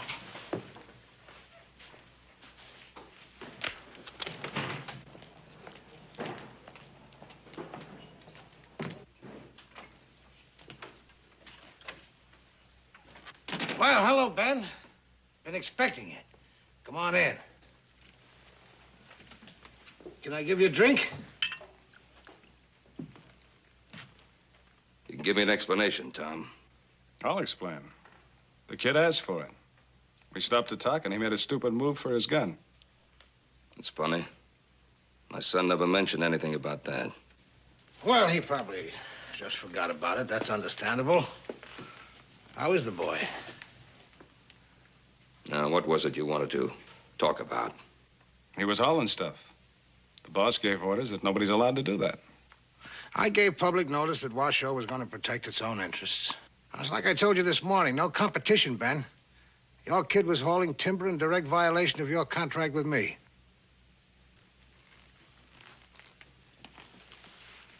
We no longer have a contract, Tom.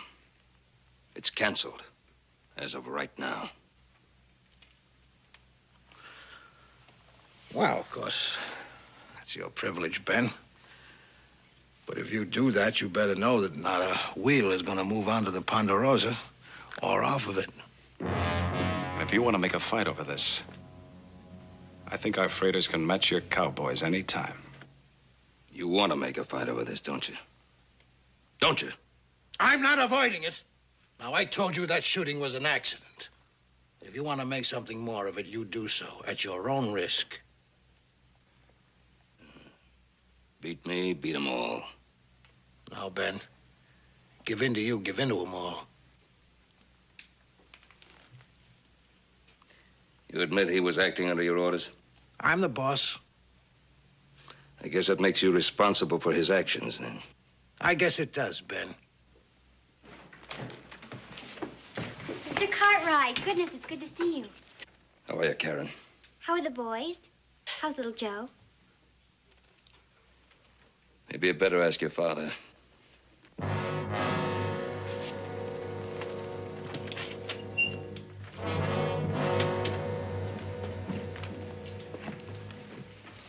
What's wrong, Dad?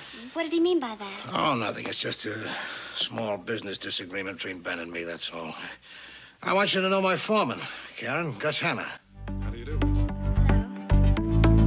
I'd better check the wireless.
Say that, Mr. Slayton. Yeah, but you all kind of like the idea anyway, don't you? Cartwright was only exercising his legal rights. Shouldn't condemn a man for that. After all, his son was shot. Well, at least I know how you all feel. Yeah, all right, Sheriff. Here you are. You can post bond as soon as I telegraph Judge Meisner in Carson City and find out how much. Well, don't bother about the bond. The next session of the circuit court is 6 weeks off. Yeah, I know it. You don't figure on staying in jail till then, do you? Sure, why not? Might do me some good. Get a little rest.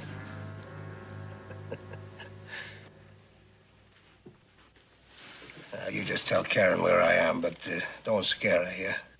Sure, boss. I'll take care of it. Well, come on, let's go.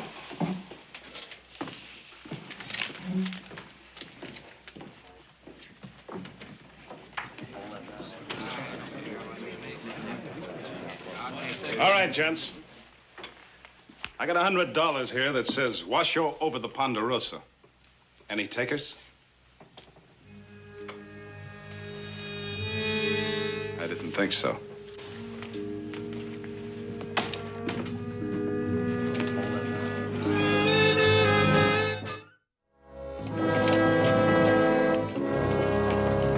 Slayton can't do that, can he, Sheriff? How are you going to stop? Man's got a right to do what he wants to do with his own business. I haven't laid in the winter goods yet. If snow comes before I get stocked up, I'm ruined. And so am I. And so are all these other men here. You're the sheriff. Can't you force him to open up again? How? But I'll tell you what, Mr. Oliver. You figure out a legal way to do it, and we'll talk about it. Sheriff?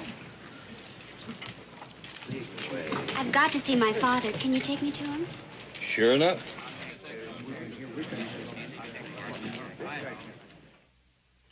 You should see them out there, Father. They're all gathered in little groups. They stopped talking when I came by. They seem awfully unhappy. Well, that's fine. That's just the way I wanted to be. But why? I don't understand. Well, you chose to leave school and come home here to me. Now, you've got to understand that life here doesn't always work according to the books.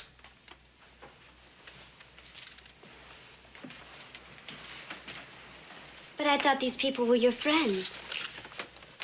I've got customers, Karen. I can't afford friends. Does that include the Cartwrights? It was Mr. Cartwright who helped you get started here.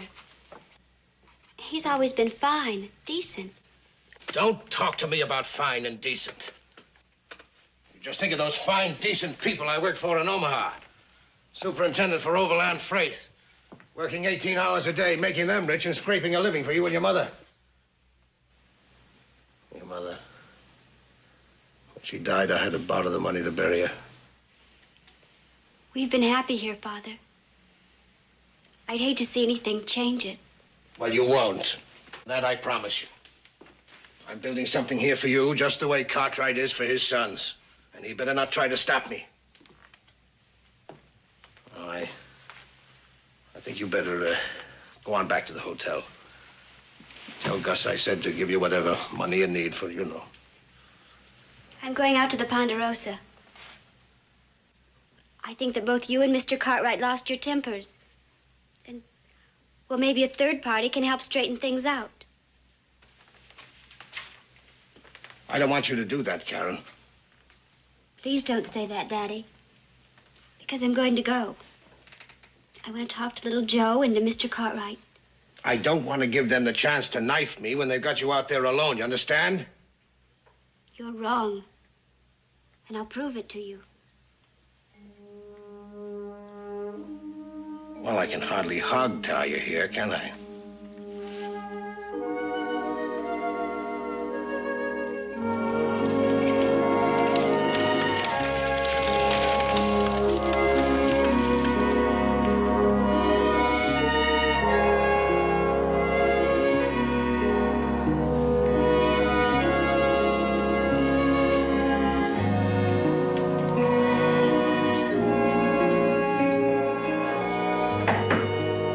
Come in. Karen. Little Joe. Pa told me you were back. Oh, it's sure good to see you. It's good to see you, too. Hey, come on in. It's been a long time. I'm sorry about that. My father told me how it happened. He did? That's really why I came out today, to see you and to talk to your father about this whole mess. Karen, you said your father told you about this. Just what did he say? He said that he and your father had had a disagreement about a freight hauling contract and rate schedules and things. And what about this? I think he said that Gus had shot you, but that it was an accident. And you believe that? Isn't it true? No. No, it's not true. He shot me deliberately. That isn't what my father said. Look, Karen, I know you love your father, but... Look, Karen. Saw your rig outside. I thought it might be you. Mr. Cartwright, I came over here to ask you to withdraw your charges against my father and let him out of jail. Well, Karen, I can't do that. Karen, listen to me. I don't want to hurt you. We've been too good friends for that. But as far as your father is concerned, Joseph, that'll be enough. I think it is. Daddy said you'd probably try to knife him as soon as you got me alone.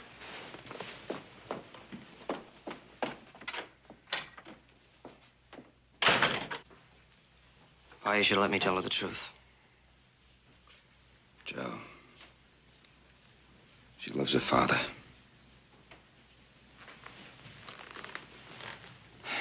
Anyway, our quarrel isn't with her.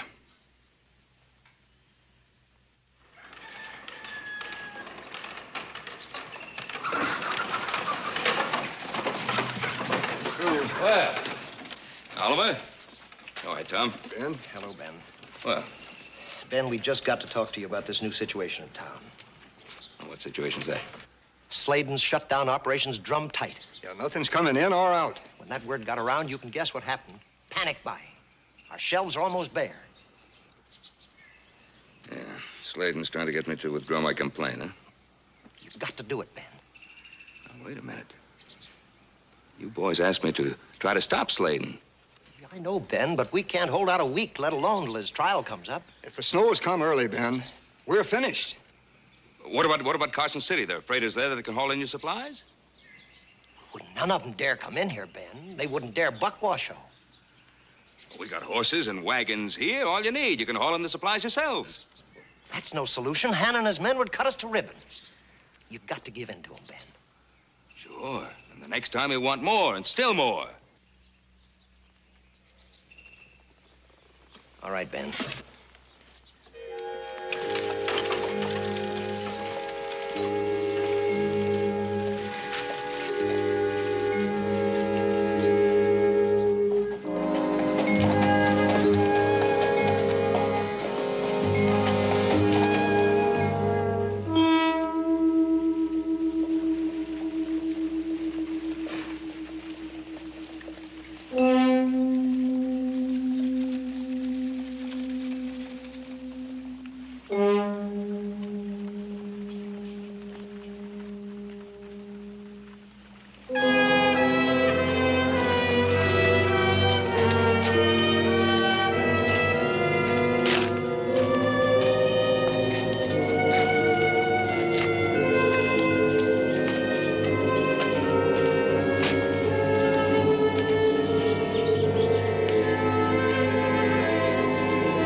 Ed?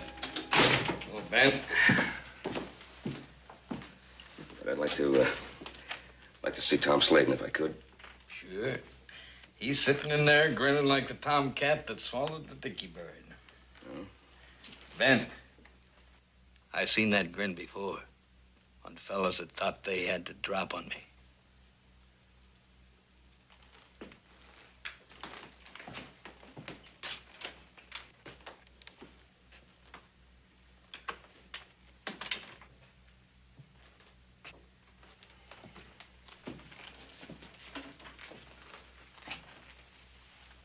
Well, hello, Ben.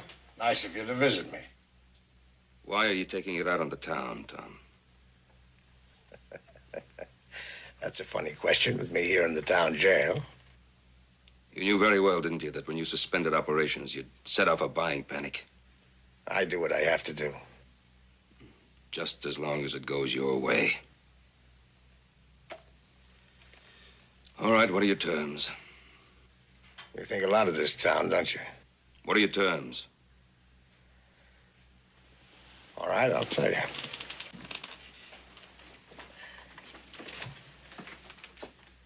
You're gonna help me, Ben. You're going to withdraw your complaint against me and re-sign your contract with me. Publicly. Who do you think you are? I thought that was pretty plain. I'm the boss. Ben, just got a telegram. It seems that Oliver and some of the merchants got a little impatient. What does that mean? They appealed to the governor. He's sending Judge Meisner down here to hold a special session of court. He'll hear the case tomorrow. Well, maybe the judge's trip won't be necessary. You've got something to say to the sheriff, haven't you, Ben? Sheriff? I'll be with you to meet the judge in the morning when he arrives on the stage.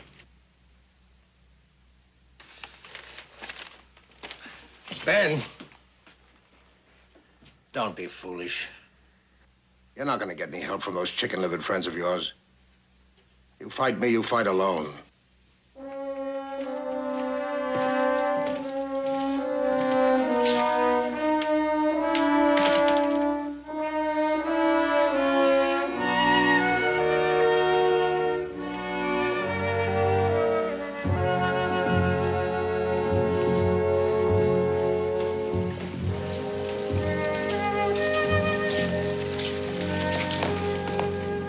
Well, it's all up to the jury now.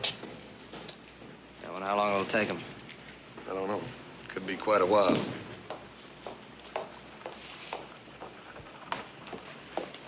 Karen? Karen, wait a minute. Just want to say I'm sorry about all this. Sorry. How can you say that after the way you just testified? You and Dora and your father are trying to put my father in prison. All we're doing is telling the truth. The boss won it! He won it. He won it so easy that jury wasn't out 2 minutes. I knew he'd win. You know there's going to be a party tonight. There was never any doubt in my mind he'd win. What about that? The jury couldn't have been out over a couple of minutes. Washoe are really going to be feeling their oats now.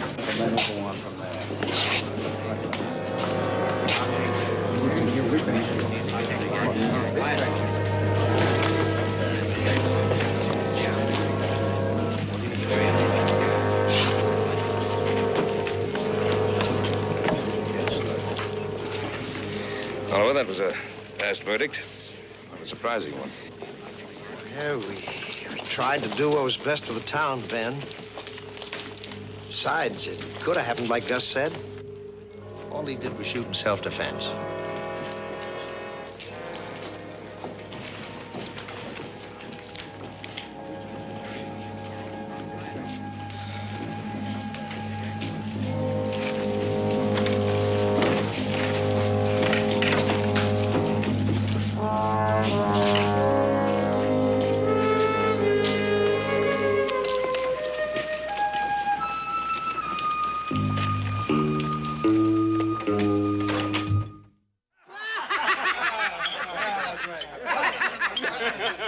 Hey, another toast to the boss's acquittal. He sure showed them all where to head in, didn't he? Look who's here. Why, it's Mr. Oliver, the foreman of the jury. Have a drink, Mr. Oliver. Mr. Slade and the other merchants have asked me to speak to you. Naturally. They want to know when the wheels are going to start rolling again, huh? That's right. We'd like to know when you're going to renew operation. Gus, take the boys over to the saloon. Keep the party rolling. Mr. Oliver and I have some business to discuss. Okay, fellas, over to the saloon. The boss is back. Well, Oliver, to answer your question, the wheels are going to start rolling as soon as you sign your new contracts. New contracts? That's right. During my recent incarceration, I took the time to work out a new contract with Sierra Freighting Company. I'm now going to be able to provide a freighting service from Omaha clear to the coast. Well, that's fine, Mr. Sladen, but the rates, they'll be the same? No, be a slight increase. We can't stand another increase. It'll drive us out of business. Come on, Oliver. Keep your voice down. Let's discuss this thing like businessmen, huh? Go on, boys. Howdy, Miss Karen. The boys are celebrating your daddy's acquittal. Where is my father, Gus? Oh, he's over to the office. But I wouldn't interrupt him right now, honey. You see, he's talking important business, and you know your daddy. There's nothing more important than business. Well, I'm going to take him away from his business. We're going to celebrate. Well, honey, look, why don't you and I celebrate? You see, we ought to get to know each other better anyway. Come on, we'll have something to drink. Besides, your daddy's busy with Mr. Oliver anyway. No, thanks, Gus. I don't drink. Besides, I want to see Mr. Oliver. I haven't even thanked him for voting for my father's acquittal. Thanked him? He didn't do it for thanks. What did you mean? Didn't do it for thanks. Oh, now, you just forget it. Don't you worry your pretty little head about that. Trying to tell me there was something wrong with the way my father was acquitted? Now, look, honey, Oliver's just like everybody else in this town. They want to live. Then what the Cartwrights said in court, and Mr. Dura, what they said is true. This town is afraid of my father. Oh, now, honey, you shouldn't worry your pretty head about things like that. When your daddy and I get through, we're gonna... Hey!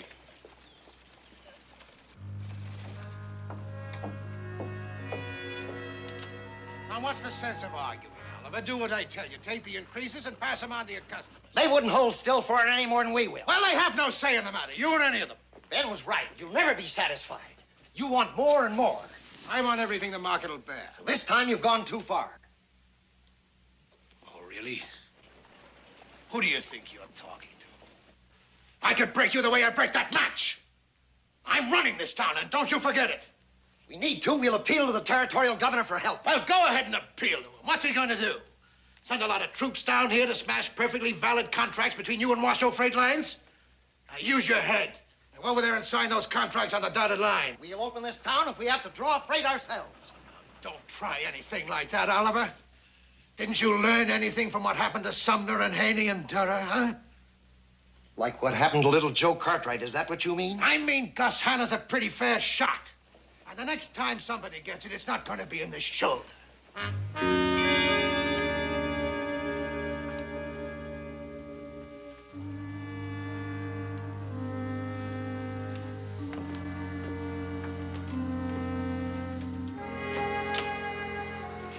Hello, Karen.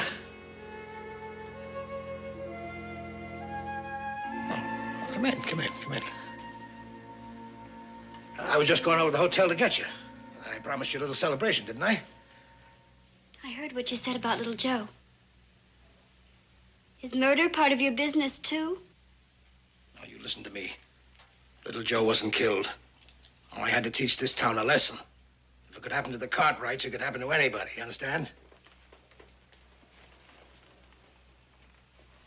Who do you think you are?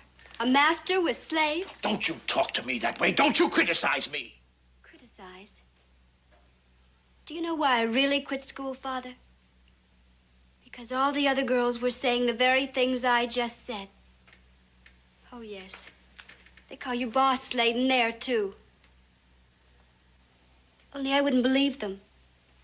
I said it wasn't true. I defended you. And then I came home to find out it was all true. You go back over to that hotel. You never should have left school in San Francisco. You're wrong, Father. No school in the world could have taught me what I just learned from you.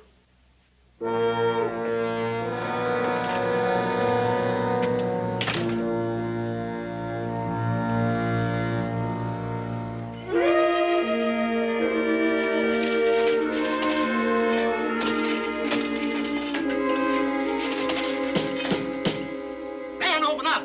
It's Oliver. Can I see you for a minute? Just a minute.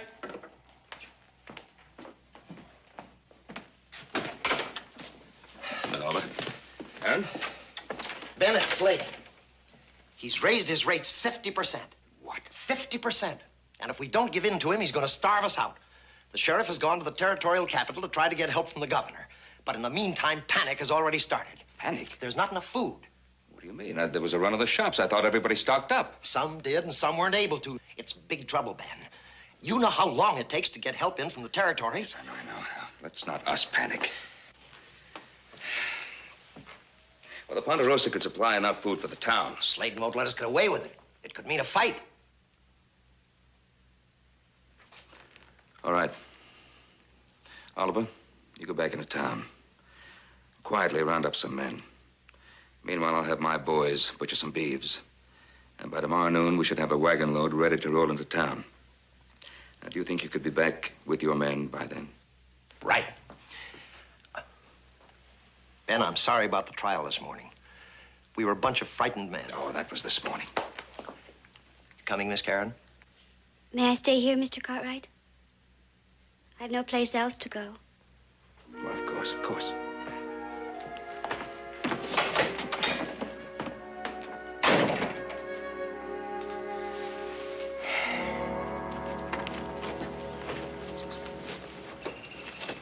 Karen, have a look, see if Mr. Oliver's coming in.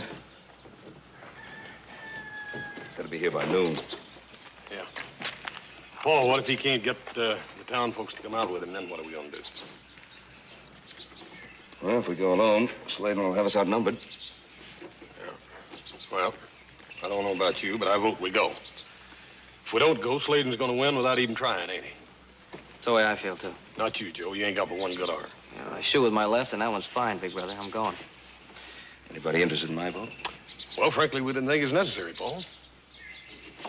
You're right. Let's go. Here he comes. Well, where are the others? Sladen knows your plans, Ben. Gus Hannon and his men have been all over town threatening people. Are they all back down? Most of them did, but there's a few of them beside me that are with you. Where are they? They had to sneak out of town one by one. We figured it was better that way. They're going to meet us at Wild Horse Canyon. Well, we'll see what happens. Let's go. Take care of things here now.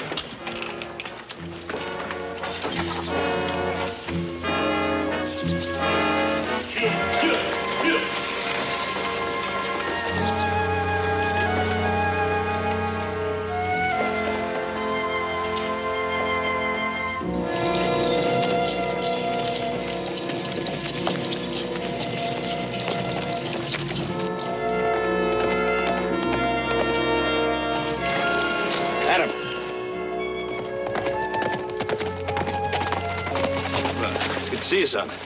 Hi. Guess you could use another hand, huh? Didn't expect you back till tonight. We're having kind of an interesting time. Yeah. I heard what was going on. Got back as soon as I could. Right back of the wagon.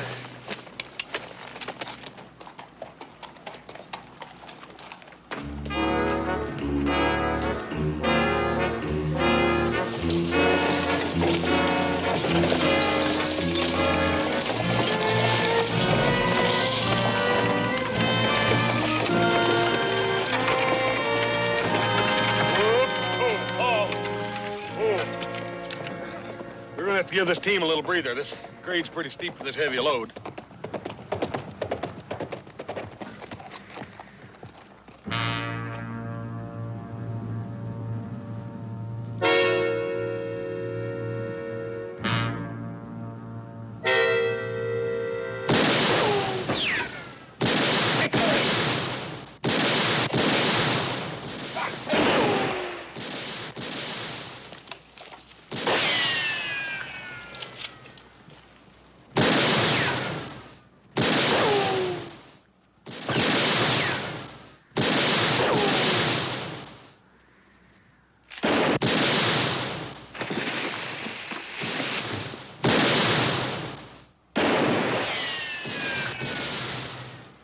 Cartwright!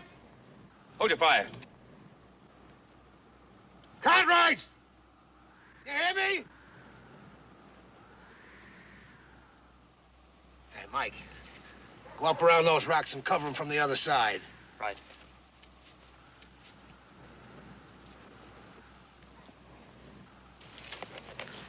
Adam, keep your eye on that rock overhang.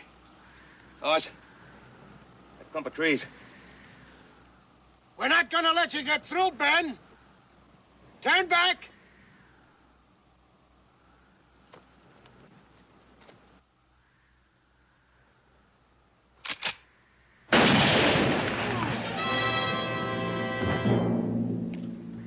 They got Mike. It's no use, Ben. We've got you outnumbered up here. Now, I want you to go back, that's all. Will you do it, yes or no?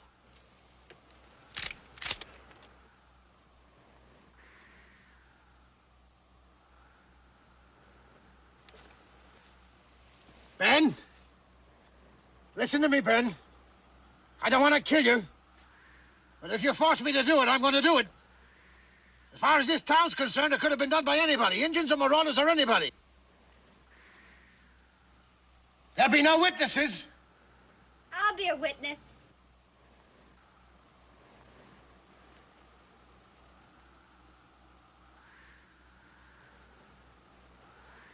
Karen, come over here.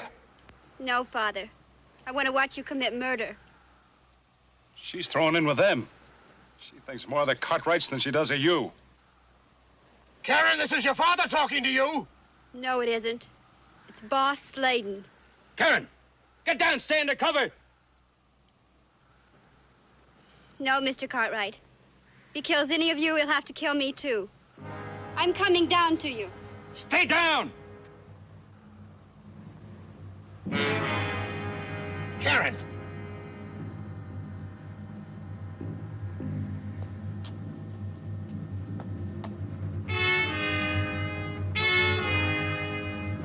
You ain't going nowhere.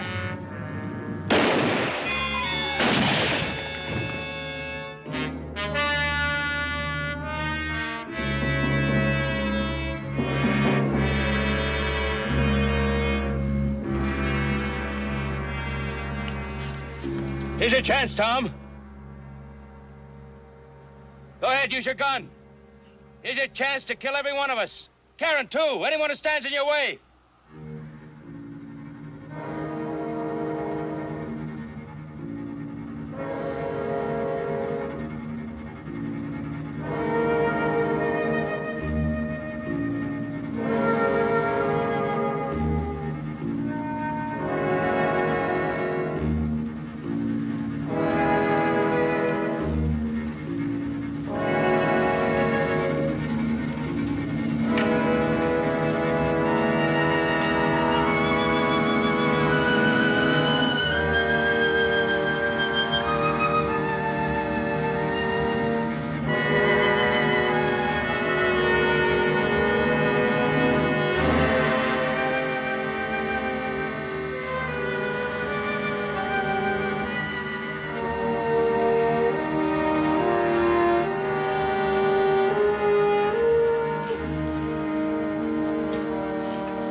Well, Karen, I never know what to say seeing you off. That's all right, Father. You don't have to say anything. You go back to school and finish what you started. You got a lot of things left to learn, you know. Yeah, well, I guess that's true of everybody, isn't it?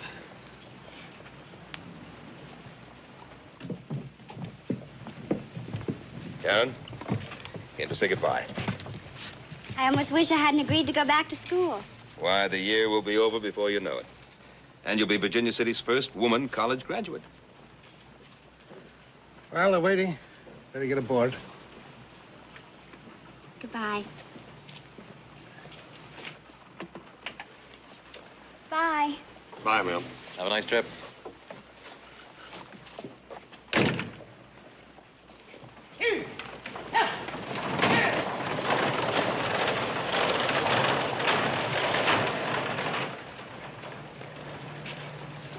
Well, Tom.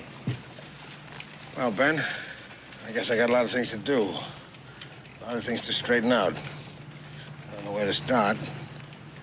I guess the best place might be down the sheriff's office, huh? I'll walk down with you.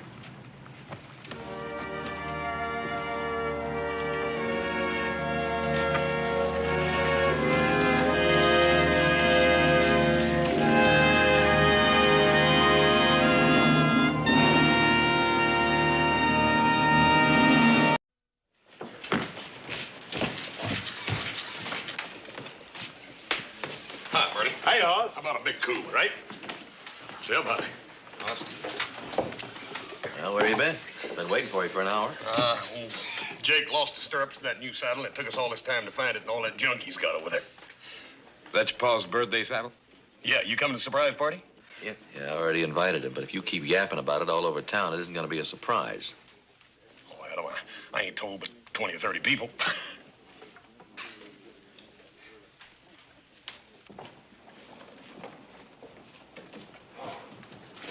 All right, Mario, you wait here. Huh? First, they're gonna find a job, and then we go look for a room. Papa, maybe I can play the guitar. Oh, no.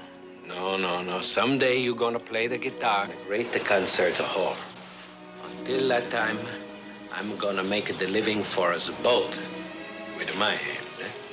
Papa, can I go in with you? All right. We go together, like always, eh?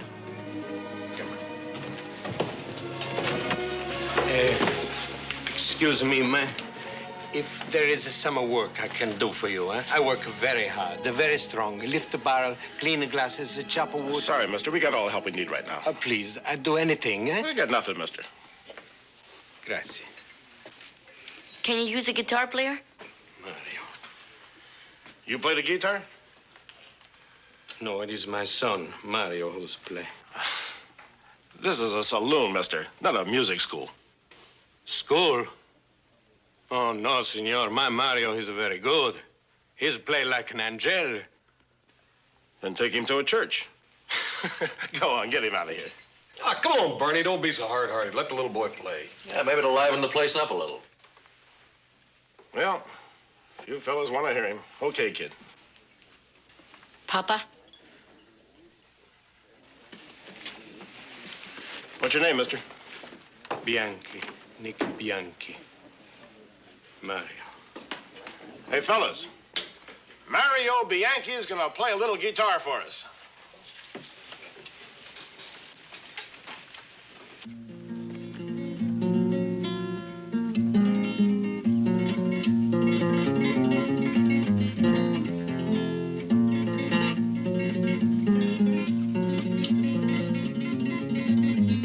I ain't never heard no guitar like that. Neither have I.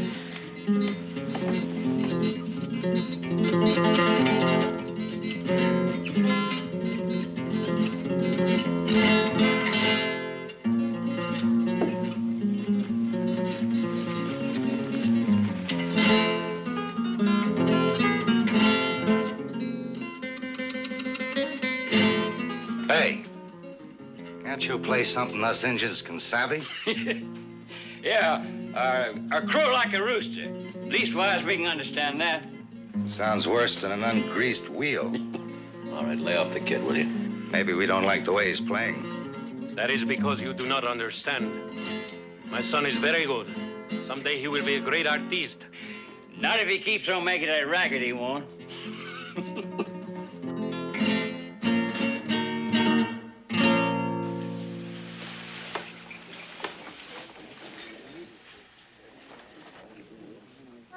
Papa?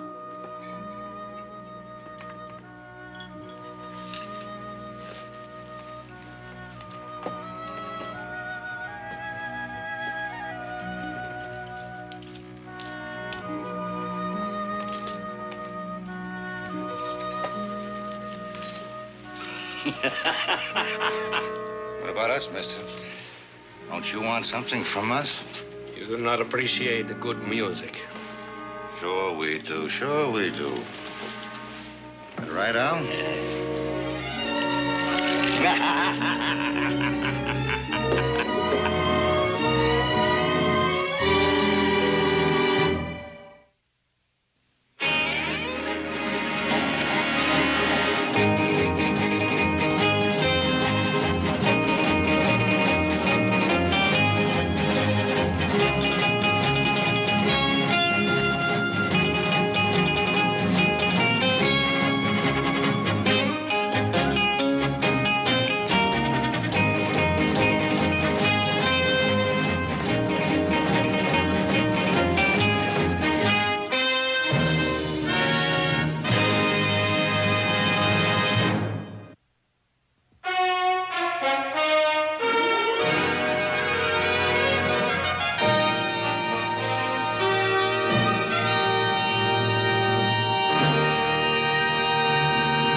Here's your money, Mario. Come. Please, senor.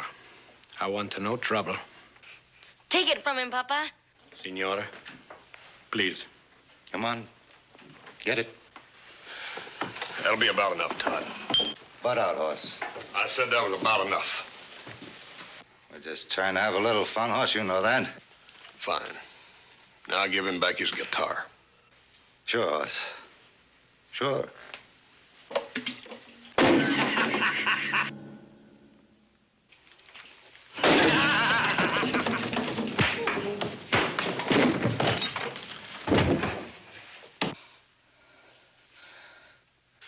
Either one of you fellas want any more? That's enough. How much do you think it's worth, Mr. Bianchi? I don't know. It's very old. $100 take care of it? It's settled. It's $100. Hoss? $100, horse. That'll clean us out. You could use a little cleaning out. You heard him.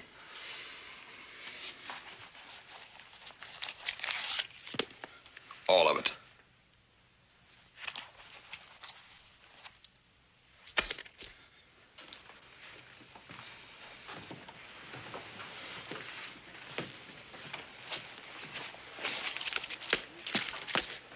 Is that it? That's it. All right, now that you've paid your fine, they'll spend a night in jail and sober up. That's both of you.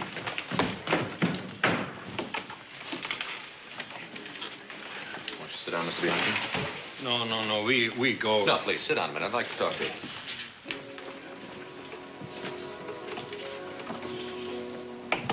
You all right, little fella? I'm Adam Cartwright. This is my brother, Hoss. How are you, sir? There you are, Mr. Bianchi. Buy that young boy a new guitar.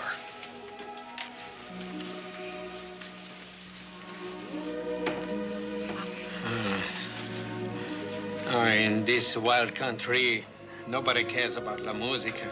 Only to fight. No. Oh, I don't know, Mr. Bianchi. My brother Adam there, he cares a great deal for music. You play? No. I play at it. Now, what I wanted to tell you was this. Your son is welcome to my guitar until you can get him another one. Oh, no, we couldn't do that. No. Please, listen to me. As a matter of fact, I have a great idea. Tomorrow, we're having a party. Birthday party. And I think we could use some fine entertainment. Hey, yeah, Adam, that is a great idea. What about it, Mr. Bianchi? Mario? Come on, Mario. I'll even teach you how we bust broncs. He's a nice people, Mario. All right, Papa. And that settles it. We'll pick you up tomorrow afternoon. Meantime, you take that money and get yourself a hotel room.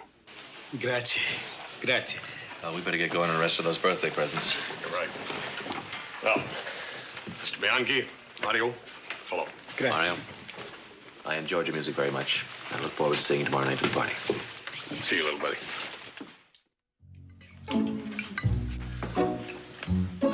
Well, another dull day. That funny thing ain't nothing like kitchen chores to take your appetite away. Take away your what? See, this day isn't going to amount to much, huh?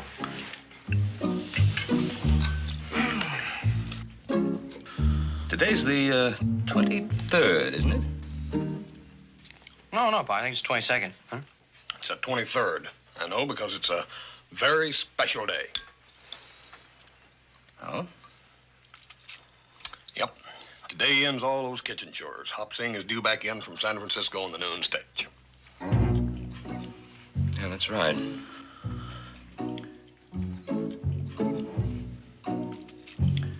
For some reason or other, I seem to think there's something special about this day, the 23rd.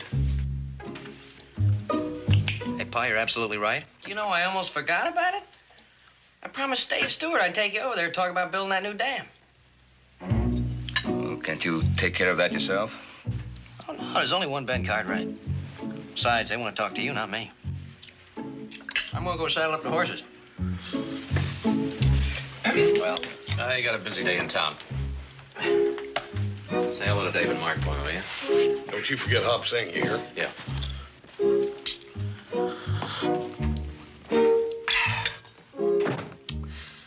Well, Paul, if you'll excuse me, I got some dishes to wash.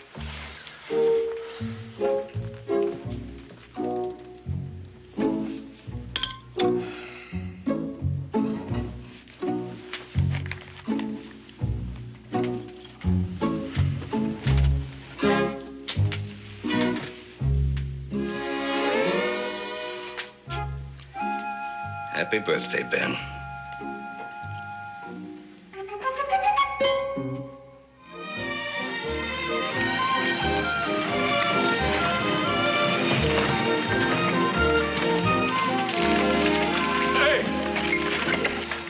Hop Sing.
Trying to make a dandy out of you, Father? Take care. Look at this.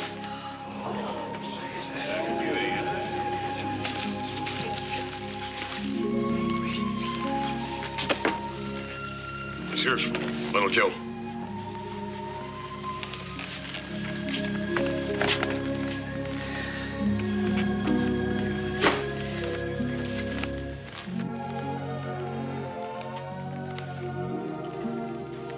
I don't know what to say. All these fine gifts, My thanks to you. There is one thing I want to thank you for, more than for these beautiful presents. Your friendship. I guess I must be the luckiest man around these parts. Well, I don't know how you did it, but doggone, you sure took me by surprise. All right, everybody take a seat. Make yourselves comfortable. Got a little surprise.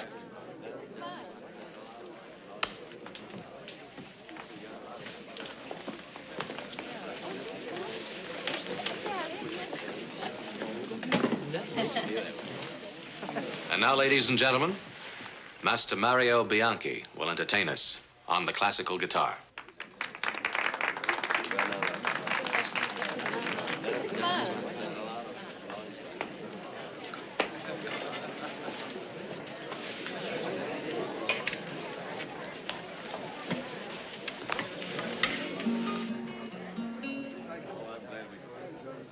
Ladies and gentlemen, with your permission.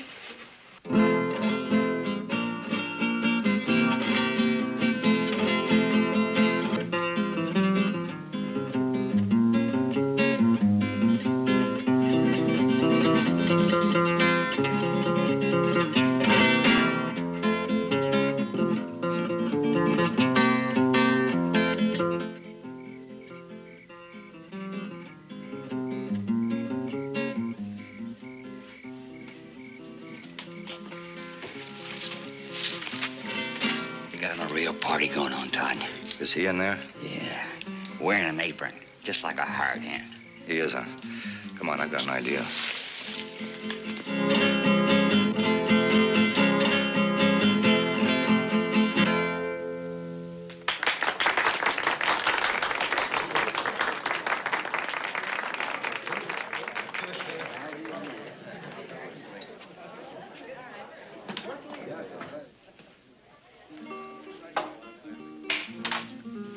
Well, little man, you didn't expect to see us again, huh? Now, you listen to me, little man. You've got almost $100 of ours. We want it back now. Will you hurry up before one of them Cartwrights come in here? But I don't have no money. Don't hand us that. Hoss gave you the money. Now hand it over. I gave it to Mr. Cartwright to put in his safe. You're lying. The kid's coming. Let him come in. Papa? Papa, what's wrong? No, nothing. Nothing, Mario. You don't have to worry. No, it doesn't he? I understand you're rather fond of this kid. The way he plays that music. How would you feel if you never played again? Oh, no, please. Please. You can't do that. Where's the money? It's in the safe. I swear. I swear.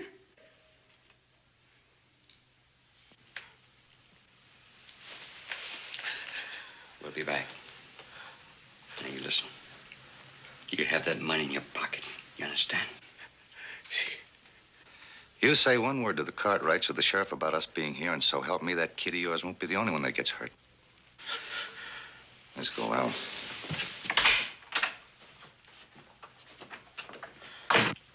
Papa, what those men say, would they do that? I cannot give them that money. It is for you, music. You don't worry now, Mario, eh? We will be gone before they come back. You mean we will run, Papa? Si. Then you are afraid, Papa. Si, seguro for you. I am tired of violence to those that I love. Why, have you forgotten why we left Napoli, why we came into this country?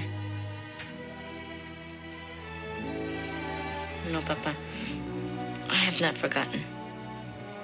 Good. Never forget, huh? Never forget.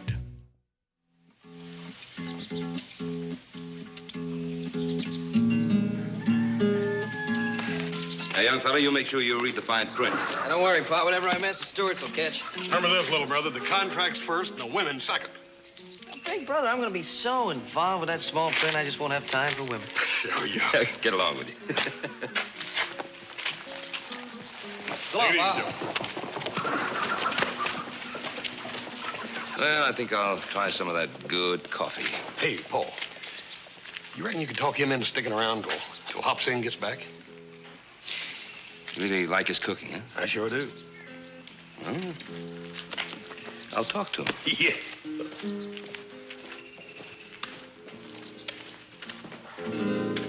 Hoss, are you going to train the horses now? Yeah, sure. Can I help you? I thought you were supposed to be practicing that guitar. Oh, I can do that later.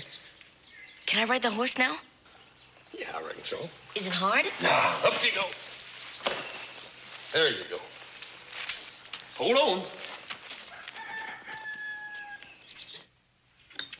I have never enjoyed music the way I did last night. That son of yours, he's a remarkable musician for a boy his age. No, I mean that. He's remarkable. Just lovely. Grazie. He's going to be even better after he takes the lessons in a great music school in New York. Oh, you going to take him to New York? Si. Huh. It's a pretty far distance away, isn't it? Nick, aren't there any good teachers closer by here, like San Francisco? See, but I think we go to New York. I have had my taste of the West. This is not the life I wish for my son. Violence. Fight all the time. Violence. I make a mistake to come here. Nick, out here, we learn to live with violence. But the West is no place for a man to raise a son like Mario. That's why I go to New York, as soon as I can earn the fare. Just had an idea. Nick, suppose you stay here just until Hop Sing gets back into the cooking around here. Oh, no. Hoss loves your cooking. We all do. No, look, you'll be doing us a great favor. And you'll be earning some money to get you anywhere to New York. Huh? Grazie. I know Mario will like it here. He's very happy. He can help me with my work in the kitchen, eh? Fine. You know, I just think we've made a good bargain. As soon as I lasso with one of them old ponies out there, we'll have us a ride. Did you ever get thrown off?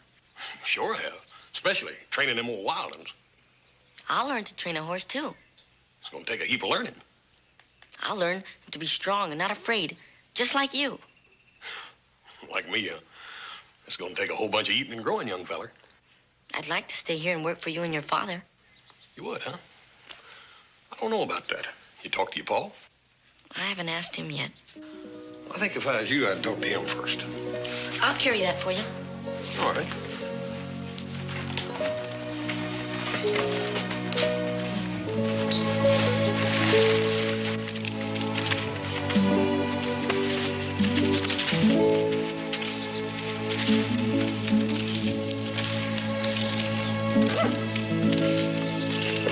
What's yours? Whichever one I can catch first.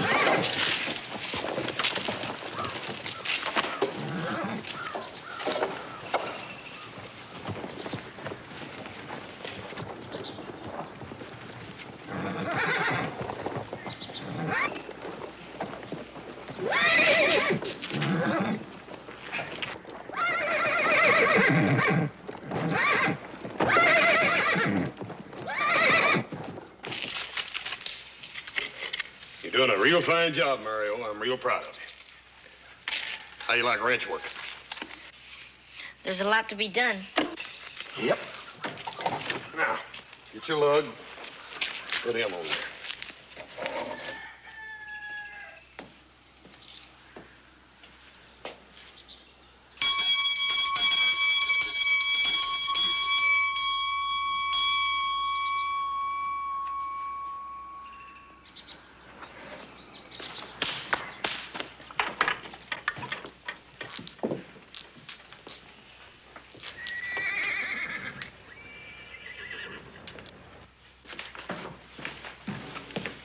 Mario, the dishes, you have not to finish them.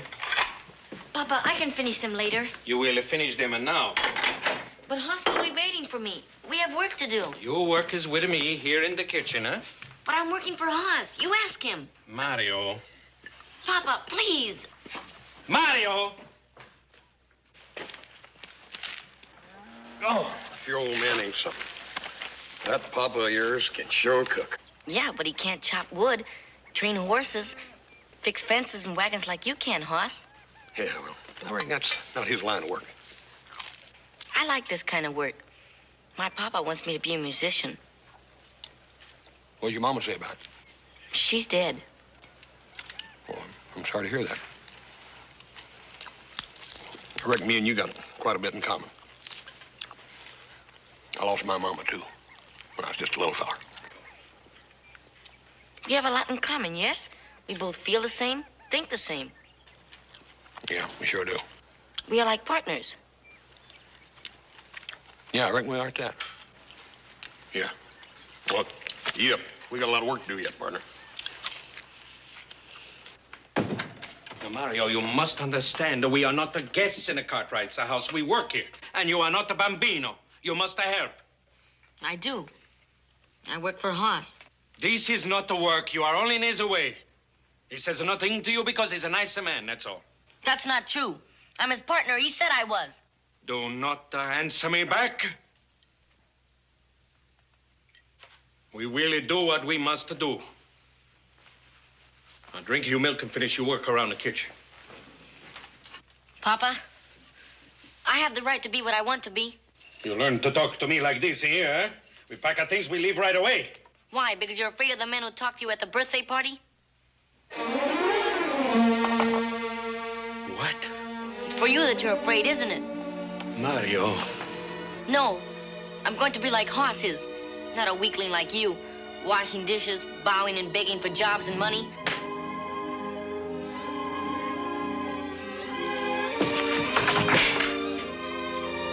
Mario.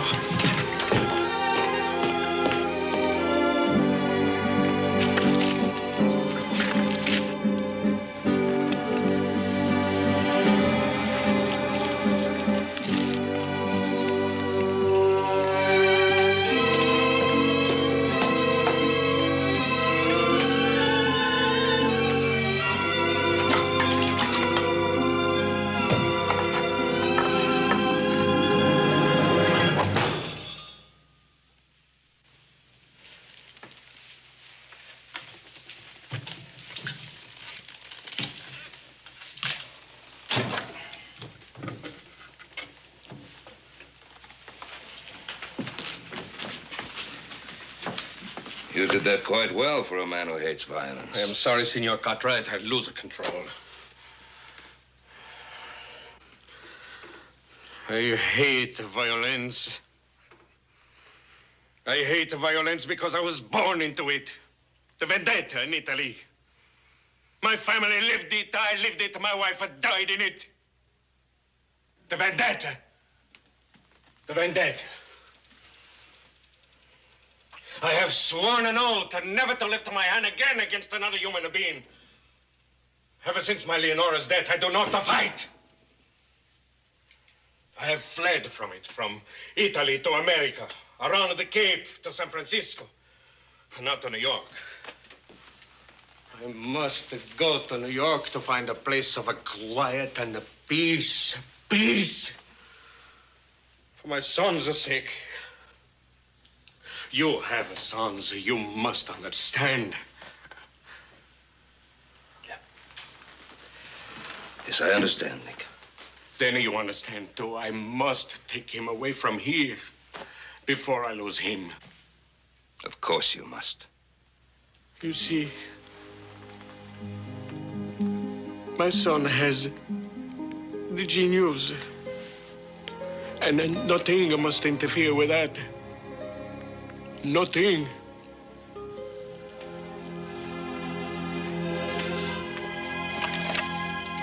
But I work for you. That makes you my boss. Well, now, that's partially true, Mario, but sometimes a working man, discovers that he's got more than one boss. When he does, then he's got to decide which one of them he's going to obey. Now, your Paul is also your boss man. But I want to be a man like you. I want to make my own decisions. All right. I'll tell you how you can be a man. You go in and apologize to your pa. You tell him you're sorry. You think on that, little buddy.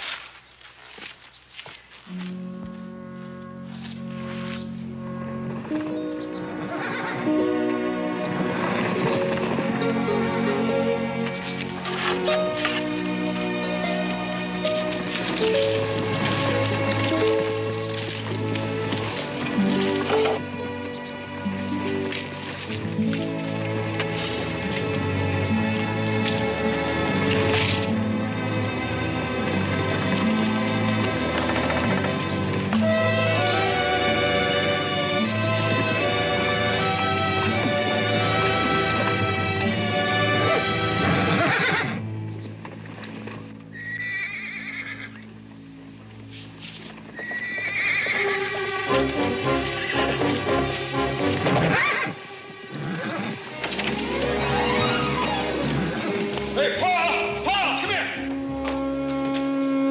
Nick!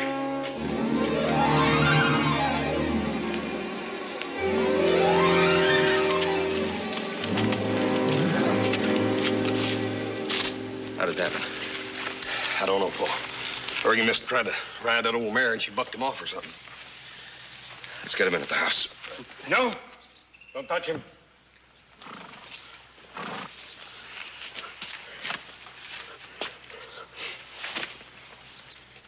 I wouldn't worry too much, Mr. Bianchi. Just a few bruises, eh? They'll heal. They'll heal. So you get used to it, eh? Like you get used to the violins, to the fist, to the gun? Is that what you have been teaching my son, senor?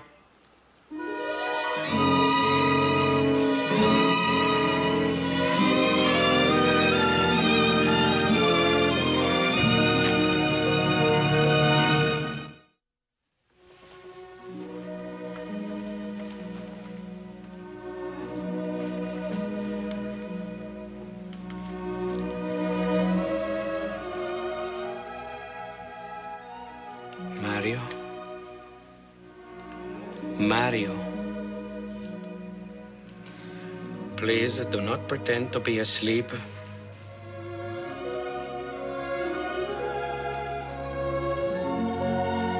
We must discuss this stupid thing you have done. You might have broken your arm, smashed your hand. And then what happens to your music, huh? That's all that's important to you, Papa, isn't it? The music. You are important to me. Your life. And for you, the music is your life. No. It's important for you, Papa, not me. Your genius is not important to you. You are blessed enough to receive it. You must use it. Practice, take a lesson. No. I want to stay here and be like Hoss. Oh, you are just a little boy. You do not know what you want. We will do as I say. When you are well enough, we will leave here, and we will go to New York, as we have a plan. I will not let you waste what is in your soul.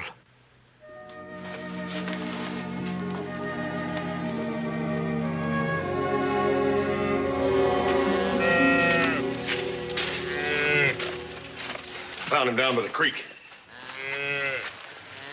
Eyes are a little runny. Got a little fever. I thought I'd sulfur him and turpentine him a little bit. He sounds pretty good. He'll be all right. How's Mario? Fine. I tried talking with Nick this morning. He was pretty sore, like he blamed me for everything that happened. Oh, I don't think he means to. You know, we fathers can be out of ornery sometimes. I think Nick is afraid he's losing his son to something he doesn't like. What's that? You. Me? Well, not so much you. What you stand for. Oh, I don't understand. You see, Hoss, Mario kind of idolizes you. You're everything he thinks a father should be. Doggone, Po, I ain't done nothing on purpose to make him feel that way. Well, of course you haven't. Nick asked me to give him his money. He wants to leave just as soon as Mario's well enough. Yeah. Yeah, I reckon that would be best. Adam and I are going into town. Anything you need? No, thank you, Paul.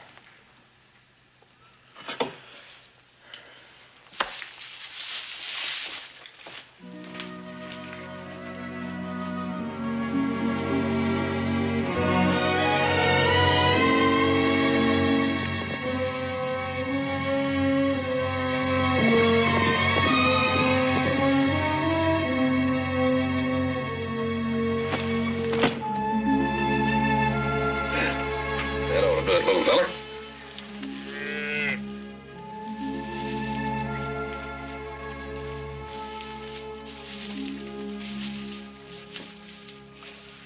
I thought you were supposed to be in bed. I'm not sick. I just got a bump on my head. You're not a doctor, neither. Are you angry at me? Is it because I tried to rope the horse? I'm sorry, Hoss. Just being sorry ain't enough, Mario. You did something you were told not to do. Now, that don't set well with me. But you don't understand, No, Hoss. Mario, it's you that don't understand. Now, on a ranch, till you learn how to handle yourself, you don't do nothing except what you're told to do. Now, you went out on your own and you did something that was very foolish. That's what my papa said. And your pa's right. Your pa's right about a lot of things, too. Like going back to New York and studying your music. No, I want to be a rancher like you. I won't disobey again, Hoss, I promise. Oh, yeah? Already you want to disobey your pa. Now, what makes you think it's going to be so different with me? Give me another chance, Hoss, please.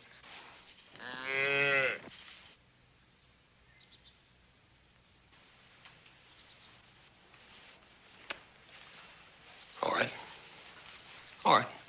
I'll give you a chance. Come on over here and help me.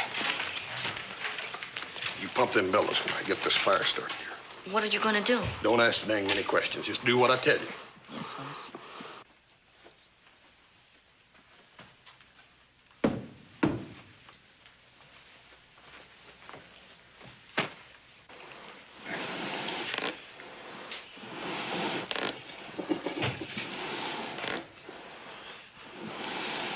What's that for? It's a branding iron. As long as I got that calf in here, might as well put our mark on. With that? Sure. What else? Won't it hurt? Look, Mario, ranching is more than just training wild horses or even greasing a wagon wheel. It's shooting a horse when he busts a leg or riding fence when the weather's so cold you might even lose a couple of toes or fingers. And it's branding calves with red-hot irons.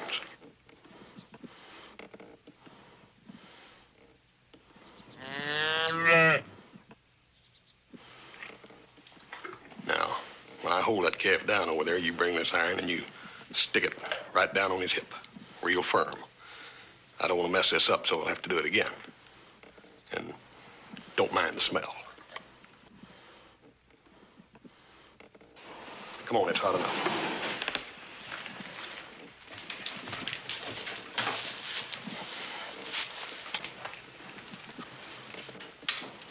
Come on.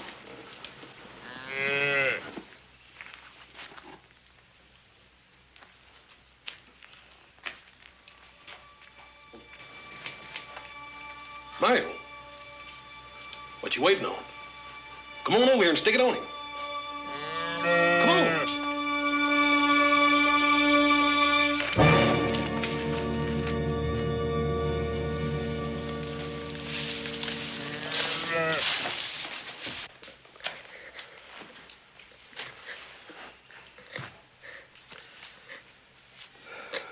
Mario,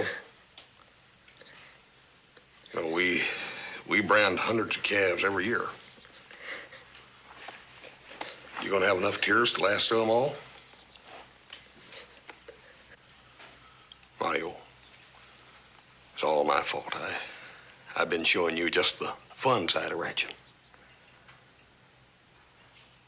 Your papa's right. If you're cut out to be a rancher, then a rancher's what you ought to be. But if you're cut out to be a musician, then that's what you gotta be.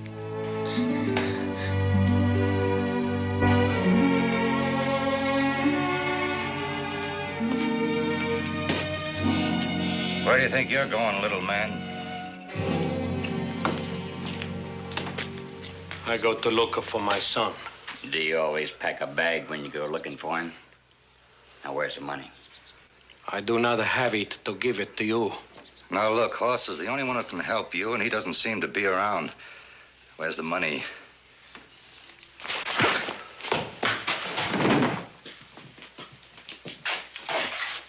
Where's the money?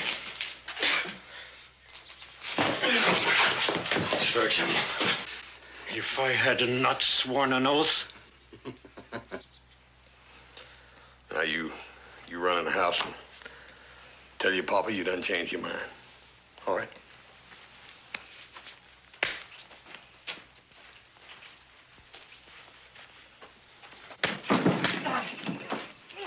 Papa! Papa! No, Mario! Papa! Grab the kid. Remember what I told you the other night about the kid? Leave him alone! Hoss! Hoss! Hoss! Hoss, my papa, they will hurt him.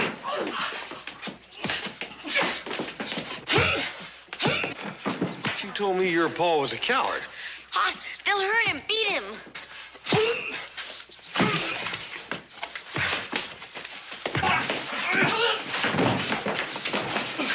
Looks to me like he's doing all right, little fella.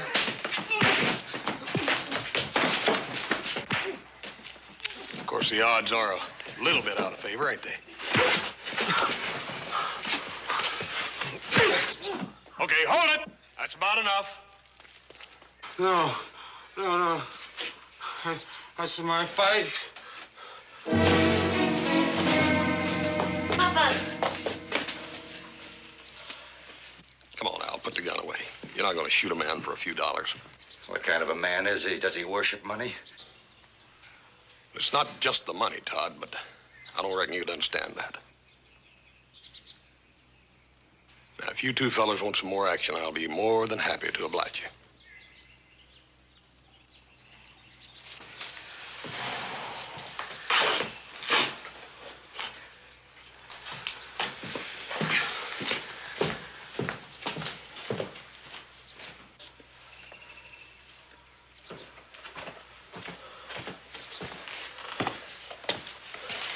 Help me get into the house. You'll be all right. Mr. Bianchi, what'd you do with that money?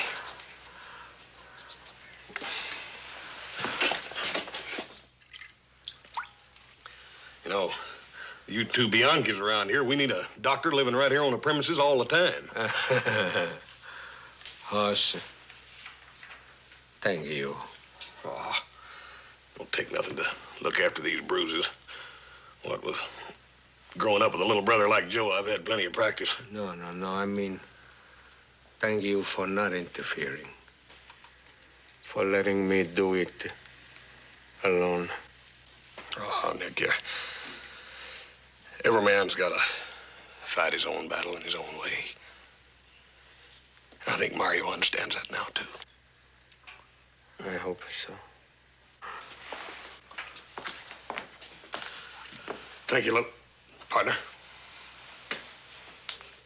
Papa, how do you feel? Oh, I'm fine, Mario. Just fine. I'm sorry, Papa. Oh, no, Mario. It is I who should be sorry. I expect you to understand too much. I push you too hard. I forget you still. Just a boy. Papa, we will go to New York and I will study my music. You sure that's what you want? Yes, Papa. And how I will study.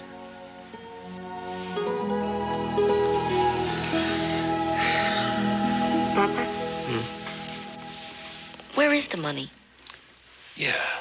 Nick, I know you had it. Look into my shoe. In your shoe? Shit. Take it off. Oh, those stupid men. Instead of to fight me, they should have tried to tickle my foot. Oh, no, Mario, no. No, no, please. No, Mario.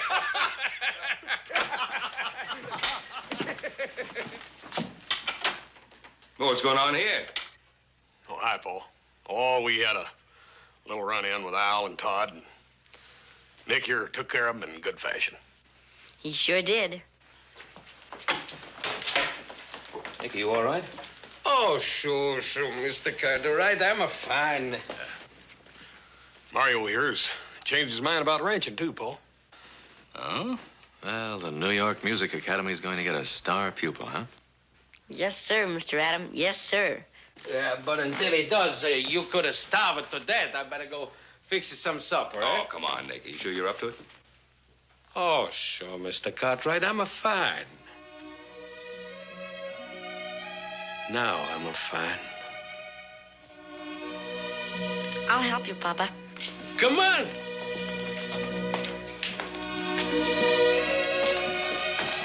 Well, it's kind of nice to see them like that again, huh? Now, how did you manage it? Well, I just pretended I was you, teaching one of us a lesson. And so help me, Paul, I can't figure out how you've made us think it was so rough all these years.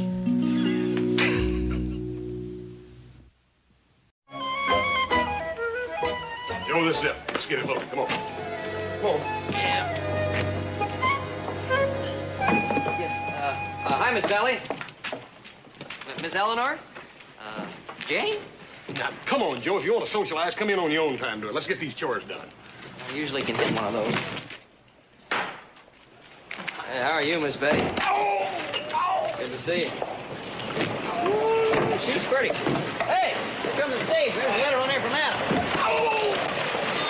Hey, come on. Come on. There's a letter on there from Adam, maybe. Will you come on?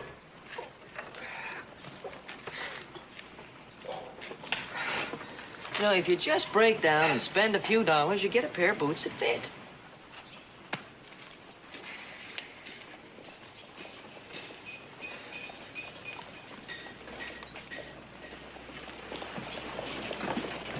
Hey, Charlie, got any mail for us? No mail on this trip, Joe. Hi, Charlie. Will you be staying at the hotel, miss? No, I'd like to engage a carriage. Yes, ma'am.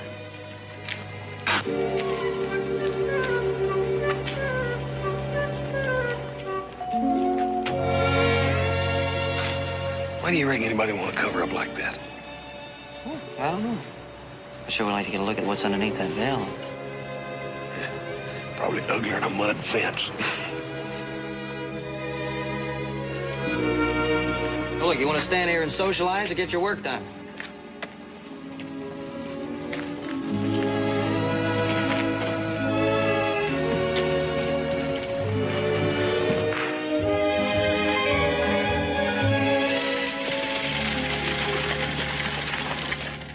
Well, this is it, miss.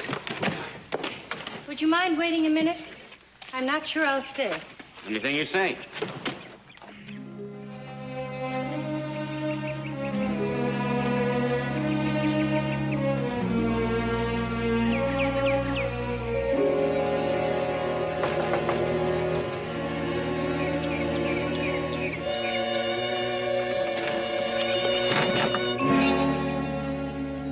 What are you doing here?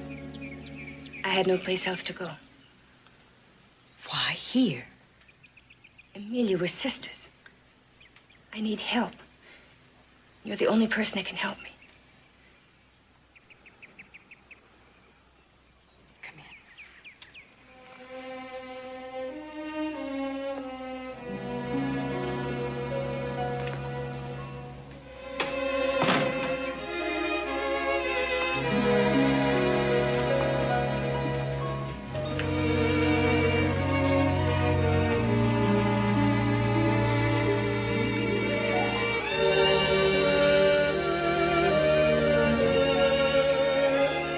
Your life shows in your face, Reagan.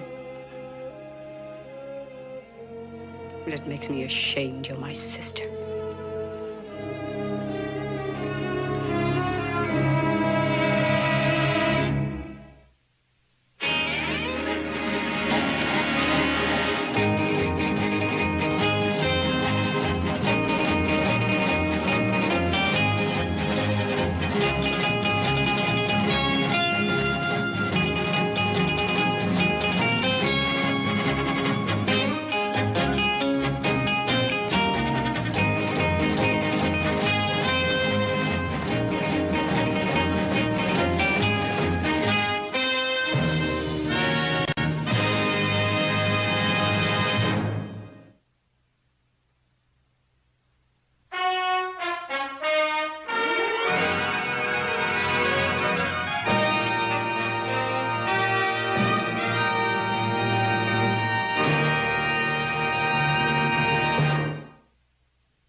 I should, but I'll help you.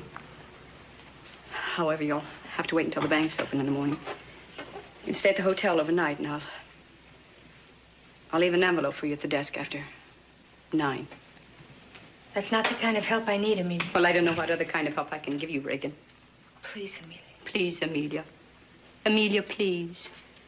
It's always been Amelia, please, hasn't it? Even now, fresh from your triumphs in San Francisco. You heard about that? Oh, yes, I heard. I heard about that incident and all the other incidents, too. People write, Reagan. There are always people to write to you about things like that. I didn't do anything. I couldn't help what happened. So I remember that's exactly what you said 7 years ago with Charles. Amelia, that wasn't my fault. Wasn't it just? Well, he loved me, Reagan. For 2 whole years, Charles courted and loved me. And the day you came home from school and displayed your feminine charms, he didn't even want me. Well, I don't blame him. Now, you corrupted him like you've corrupted everything around you ever since you've been a child. Judging from your last escapade, you still haven't changed. I know what I am, Amelia. But I can't change unless you help me. Please, Amelia. You owe it to me. Owe it to you?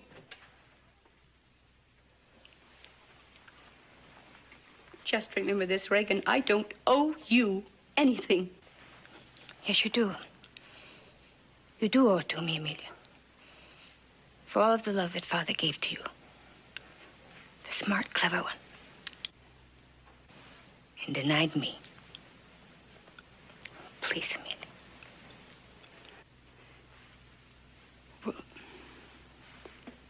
Very well. Very well, I will help you. But you'll have to do as I say. And exactly the way I say for you to do it. Yes, I promise.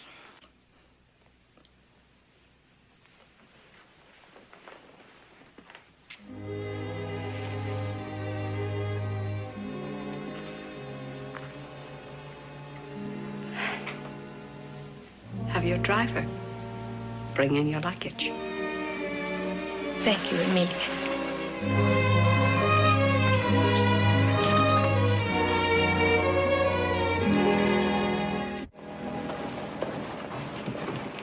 Thank you, Charlie. What'd Adam say, Paul? Says the assay report in Sacramento was excellent. Hey, did I tell you? When's he coming home?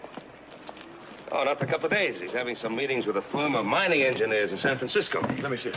Now, look, Hoss, go get the wagon. Will you bring it around? Let me read it. You have all the way home to read it. Now, read the wagon. Yes, sir. I'll see you in a couple of minutes.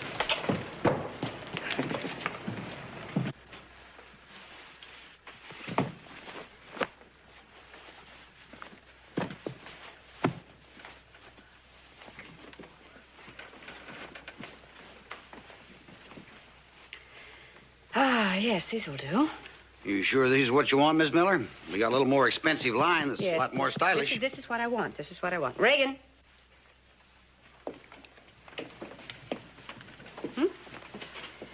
Yes, those will be just fine, Amelia. Well, you'll need several for daytime and at least one good black for church. Mr. Amos, do you have my pattern in a smaller size? Oh, I'm sure I can find one. It'll suit just fine.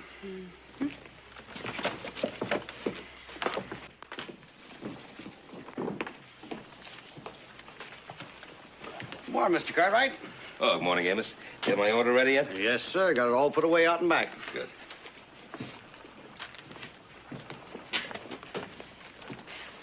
Excuse me, Reagan. There's someone I must see. Good morning, Ben. Oh, well, good morning, Miss Miller. Good morning. Say, I've heard a most interesting rumor. Oh, what was that? Well, that you're seriously thinking about mining the area above Gunsight. Well, as a matter of fact, I have been giving it some thought.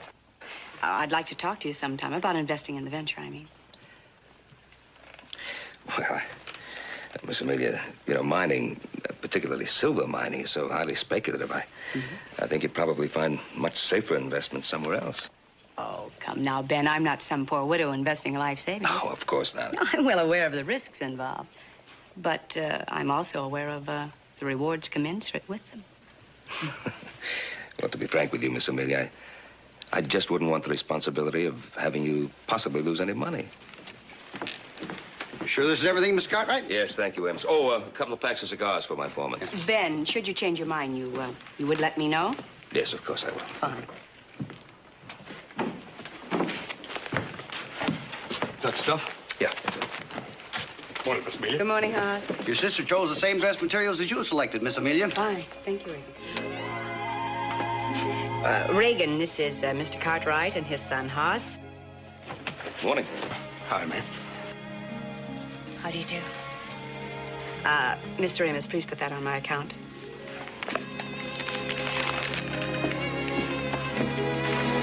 Here, ma'am, let me take that for you.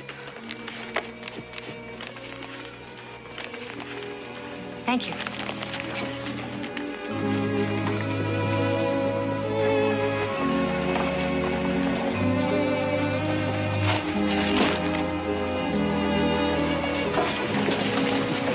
Thank you. My pleasure, ma'am. You know, we didn't even know that Miss Amelia had a sister, so you're kind of a surprise around here. Might say a real nice surprise, Miss Miller. Thank you. My name is Reagan. Reagan. I don't recollect ever having heard that name before, but I don't reckon many people ever heard of Hoss neither. Hoss, that's a wonderful name. So big and strong, just like this country out here. Hey, bet you ain't even seen our country, have you? I'd be mighty happy to show it to you if you wouldn't mind me coming calling. I think it was very, very thoughtful of you, Haas. I've not had a chance to introduce my sister to many people out here. I'm sure she'd be delighted to have you call. Thank you, ma'am. Yes. I'll sure do it. All right. Bye, Haas. Bye, ma'am. Bye, Miss Reagan.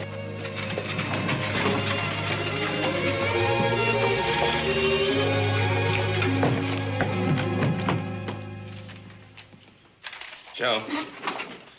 Yeah, Pa? Didn't Haas cruise that timber up at Gunsight last spring? Yeah. Don't you remember I went up there and found him bogged down in a snowdrift? Oh, yeah. Where's Haas now? I think I saw him out on the front porch. I don't think he's doing anything. Joseph, Yes, sir. feet on the floor. Yes, sir.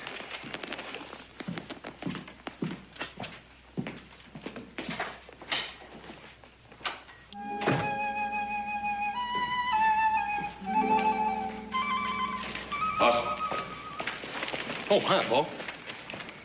Adam writes there's a firm in Sacramento. Wants us to quote a price on 500,000 board feet of timber. And do you think we could handle that out of the tract above Gunsight? Boy, that'll take some doing, Paul. Yeah, well, why don't you ride up there and take a look? We're going to have to clear it anyway if we're going to do any mining. Paul, can little Joe do that instead? Why? Oh, well, I promised Miss Reagan that I'd take her for a buggy ride and show her the country. And of course, she ain't gonna be here long. I just... Sure. Thanks, Paul.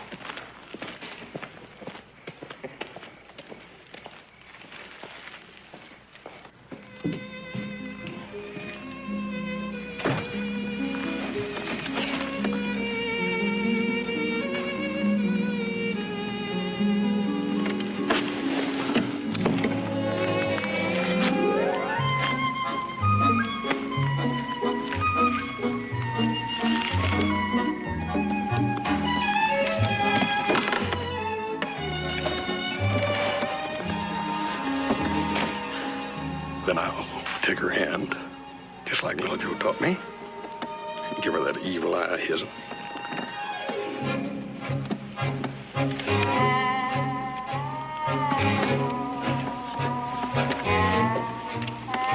Then I'll turn to her and I'll say,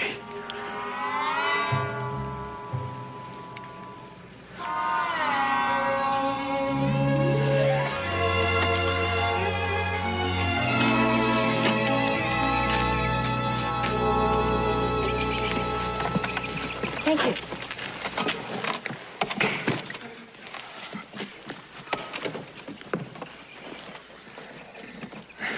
get up.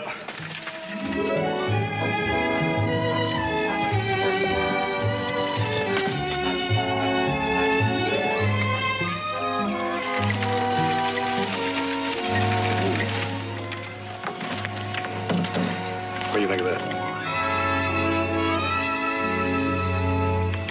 It's beautiful.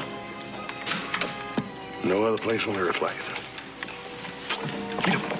Get up. Pretty azaleas. Beautiful. Coming up nicely. Mm-hmm. Ah, it was a pleasant dinner. Very glad we ate outside. Well, I thought we should take advantage of the lovely weather. Mm.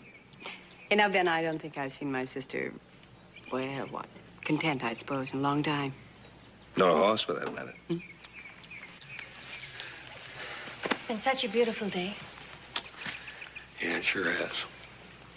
Sort of hate to see it come to an end.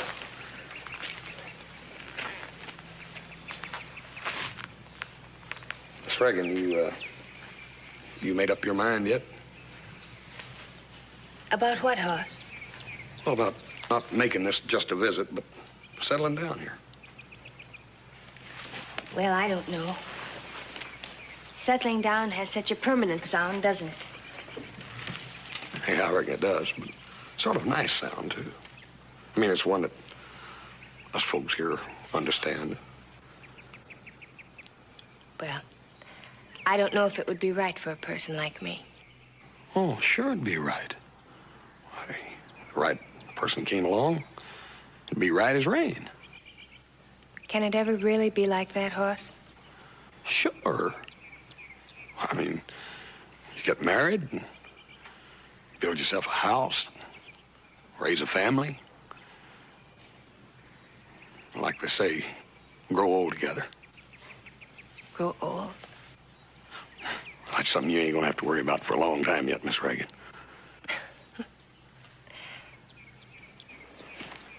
Come on, you two. We're going to have coffee inside. It's getting chilly out here.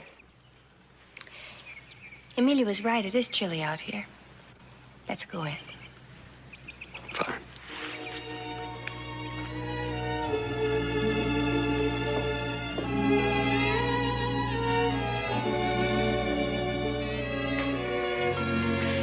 You know, I think the Cartwrights actually enjoyed having dinner outside.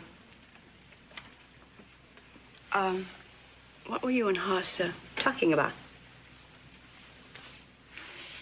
I think Hoss wants to marry me, Amelia. Oh. Well, are you considering it? Yes, I am. You know, you were right. Hoss is different from any man I've ever known. Well, did you tell him anything about yourself? No. Aren't you afraid it might come up?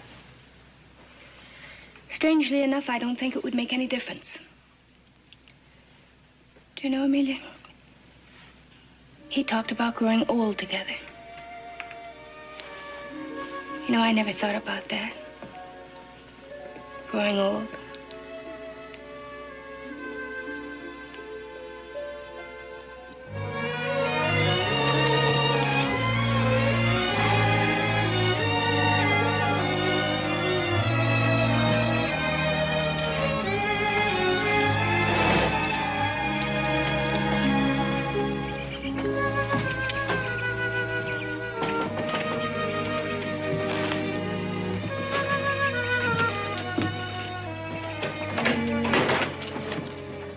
Mr. Cartwright. Morning, Miss Reagan.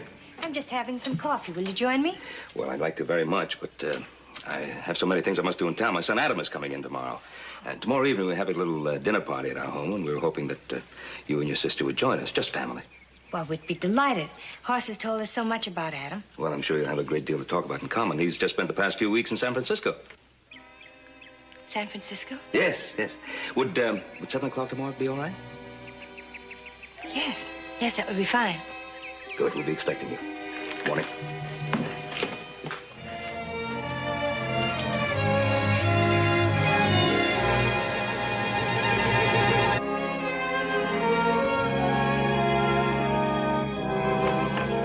So anyway, old Solly never did find out what happened to his teeth. Good evening, Adam. Evening, Miss Amelia.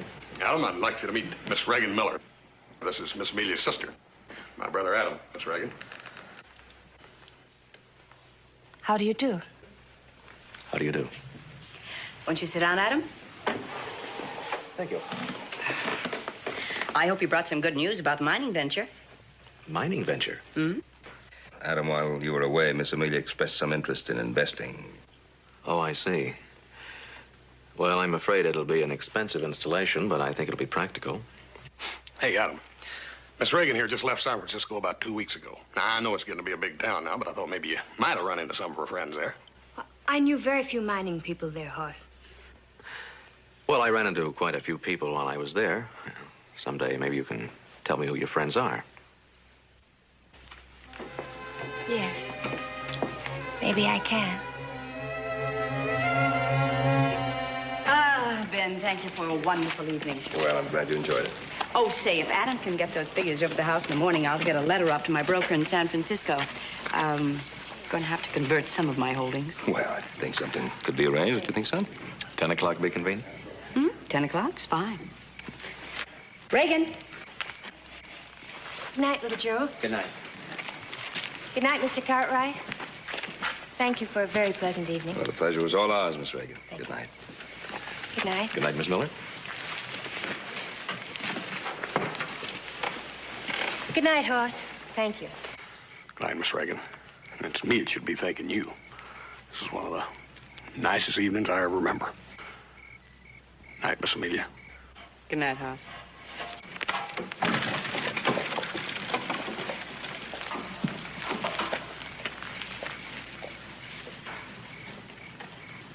Miss Regan Miller. Yep. Don't you go get no ideas either, brother. She's all staked out. That's one of the sweetest little gals I ever met. Well, you look at him, Pa. He's got the same expression as a steer that's just been poleaxed. Well, that's probably the expression I had on my face when I was courting your mother. Well, he's pretty serious about her. Hmm?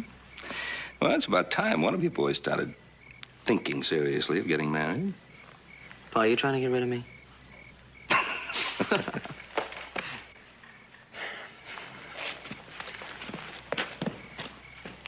Hey, Paul, I was just thinking now. Since tomorrow's Saturday, I'm wondering if maybe tomorrow night we couldn't get some of the neighbors over here and have a little get-together and introduce Miss Regan around, huh?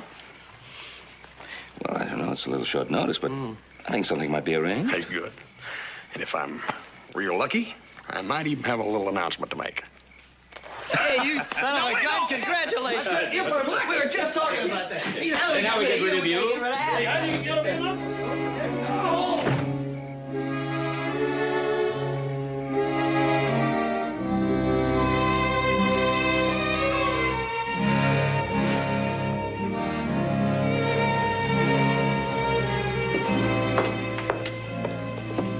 Good night, Regan. Amelia, Yes? could you come in and talk a while? Well, it's quite late. Yes, I know that. I just don't think I can sleep.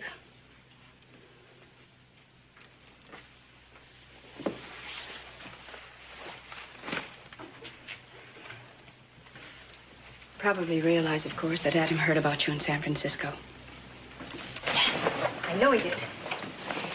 I could tell the way he looked at me. Yes, I noticed that, too. He just couldn't seem to take his eyes off you all evening. Or aren't you worried about that? No, not particularly. Well, you should be. You know, once Adam tells Hoss about you, that not only ends your chances with him, but all my plans as well. Well, he's not going to tell Hoss. And what's to stop him?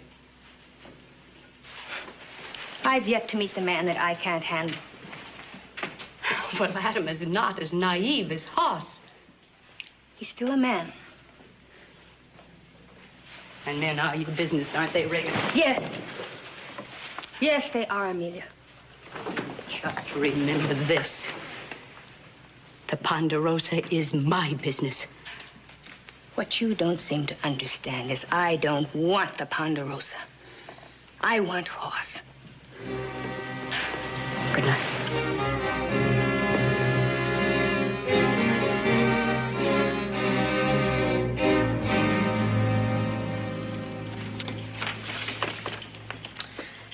Adam, I really would like to study these reports just a little longer. All right, that's a good idea. Sure you want to stay for coffee? No, thanks. I suppose Hoss got by and told you about the party tonight. Oh, yes. He came by quite early to tell us about it. So that's why I didn't see him at breakfast this morning. He is an early bird, isn't he? Well, he's also one of the finest men I've ever had the pleasure to know. I'd have to agree with you. Listen, I wonder if I could speak to your sister a minute.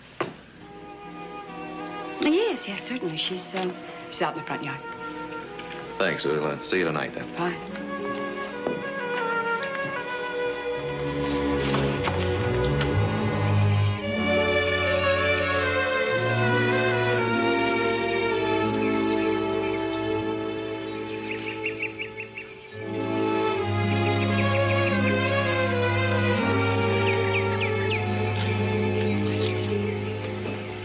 Doesn't look like the same Regan Miller I've heard about in San Francisco. Oh, you startled me. I'm sorry, I didn't mean to. What did you hear about me in San Francisco? I think you and I both know the answer to that one. I suppose you've told Hoss.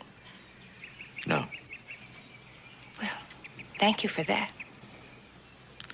Don't flatter yourself. I did it for his sake, not yours. I wouldn't hurt Hoss. Then why don't you stop amusing yourself at his expense? Is that what you think I'm doing? Well, you are famous for the manner in which you amuse yourself, at least in San Francisco, and from what I've heard from other men. No, it isn't true. I'm not like that. Aren't you? I did nothing to encourage those men. And what about my brother? What? Look at me. Do I look as though I'm going out of my way to beguile him? Do I look as though I'm trying to entice him or anybody else?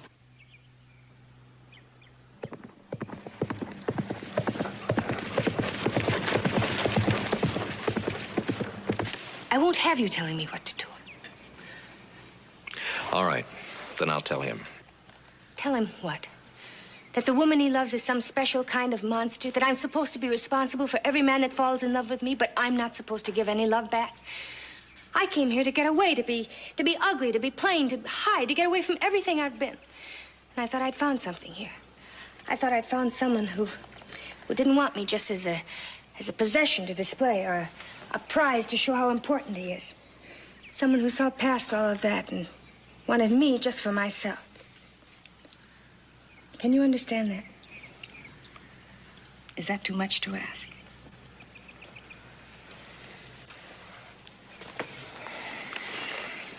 No, I suppose it isn't.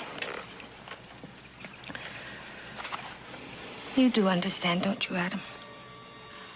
You understand. All I ever wanted was to be loved. Just to be loved.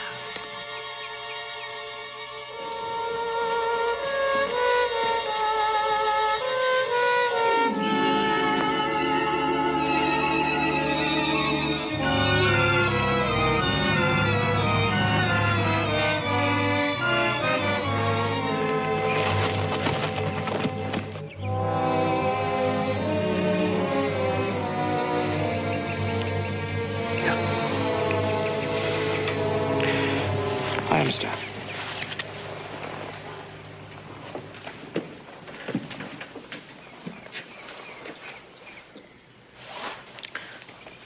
It won't work. What do you mean? A woman who kisses the brother of the man she's going to marry the way you just kissed me, well, she's talking about a different kind of love. You can't really change what you are, can you?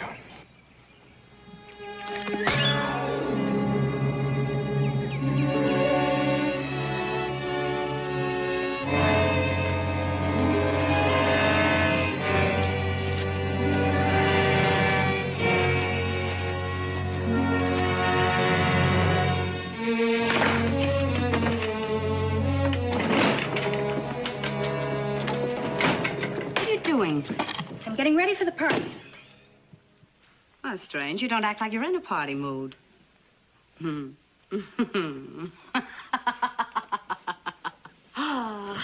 So Regan Miller finally met her match, did she? You think I failed with Adam, don't you? Well, maybe I did. But that's because it wasn't me out there. It was something that you tried to make me. It will cost me a great deal of money, Regan. But I've waited years to see you finally meet a man you can't handle. A man who can humiliate you. Those are the two driving passions of your life, aren't they, Amelia? Money and seeing me humiliated. I tried to warn you. But whatever that devil is that's so strong in you, you wouldn't listen. You couldn't take my help. Your help made me ugly out of jealousy. Your help pushed me at Hoss out of greed. No, we both have our own personal devils to feed, Amelia. But I prefer mine to yours. Regan, what are you doing? I'm taking back my own personality. I'm going to show you and Adam how the real Regan Miller works. Go ahead. Go ahead and prove to Hoss that Adam is right. It won't make any difference. Not a particle, because Hoss loves me. And nothing anybody says can change that. Now go ahead, get dressed. I'll prove it to you. There's nothing in this world that will make me go there and see you flaunt yourself. Oh, yes, there is. Your greed will make you come, Amelia.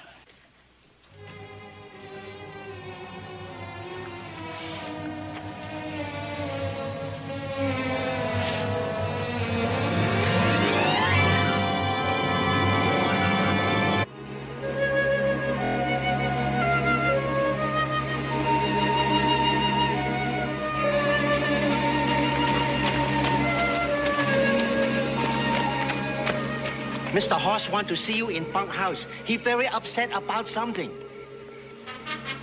Thanks, Arthur.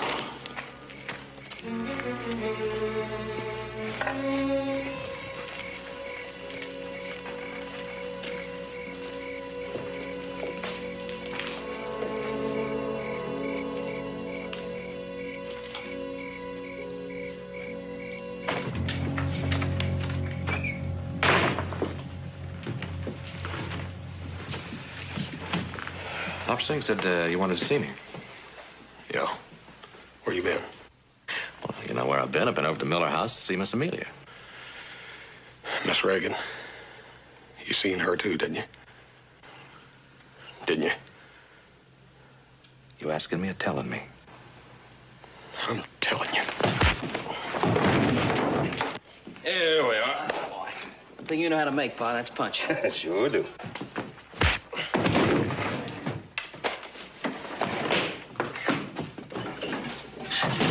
What was that?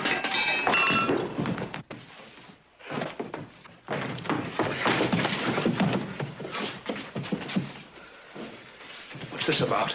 Ask him. What's this about?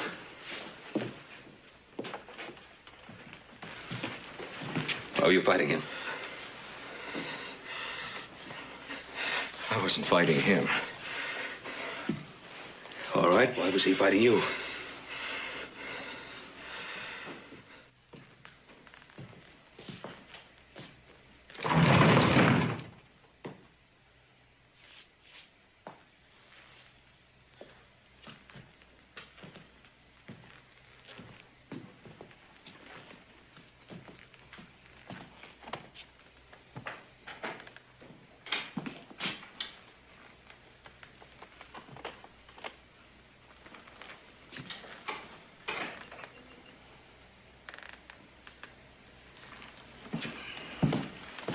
Horse.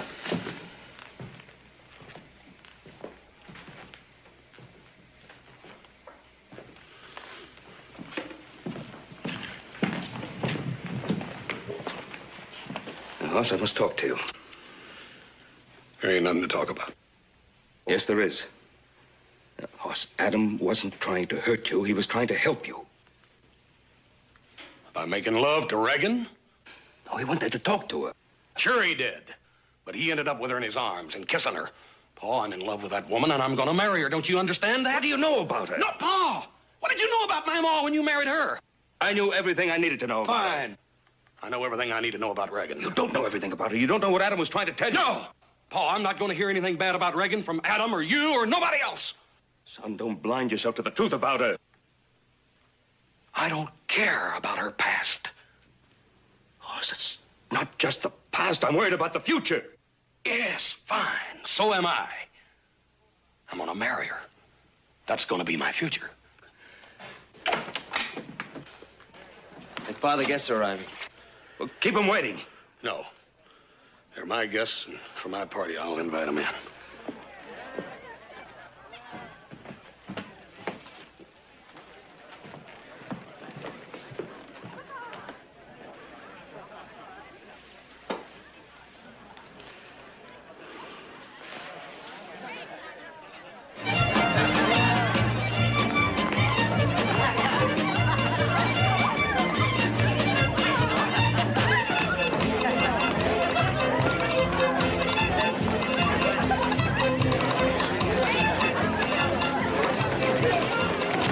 Some punch. Hey, Hoss, come on, have a good time.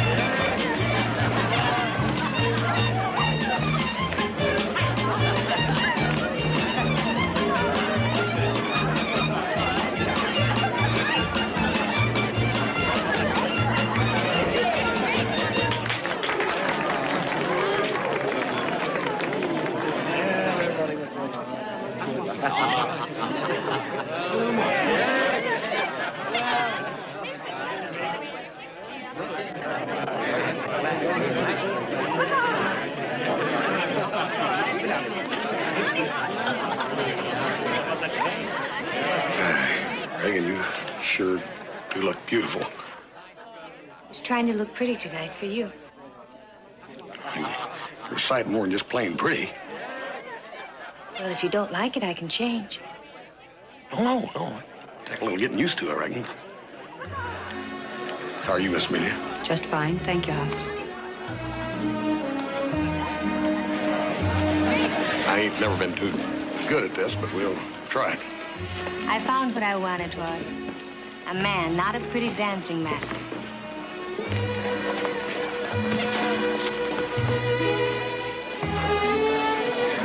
Regan, I couldn't help seeing what happened this afternoon between you and Adam. From now on, we'll just forget that ever happened at all. I wanted to tell you, Hoss, but I was afraid I'd lose you. Regan, you ain't ever got to be afraid of that. Thank you, Hoss. I couldn't stop it. You could see that. I know.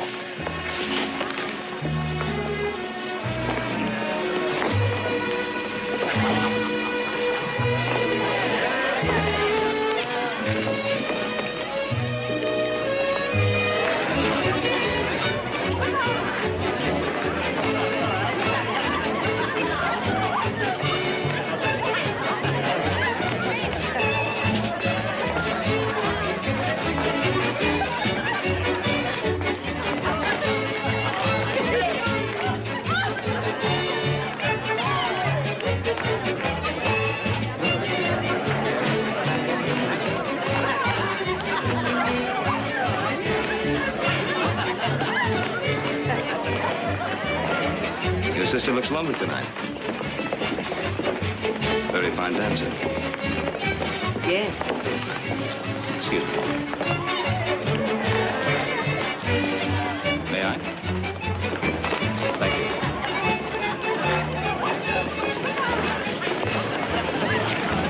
Oh, Mr. Cartwright, I can't dance another step. Could we get some air? You have been dancing quite a bit tonight. Of course, let's go outside.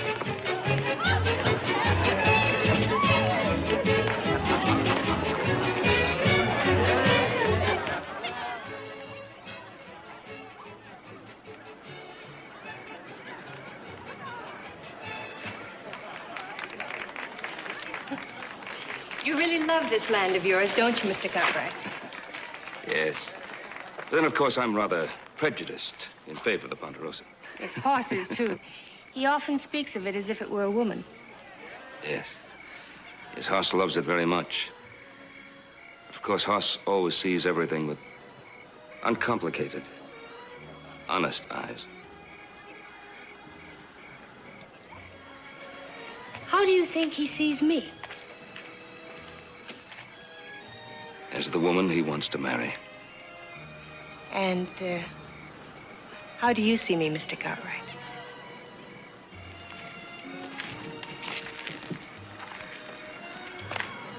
Well, that depends upon which Reagan Miller I'm looking at.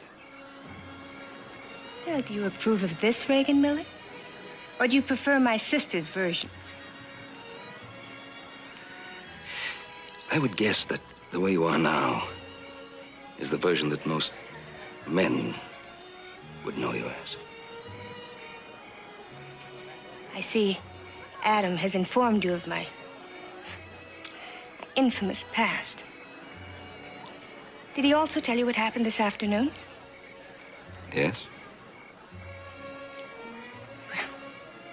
I can imagine what interpretation he put on it. That's not important. What is important is Hoss.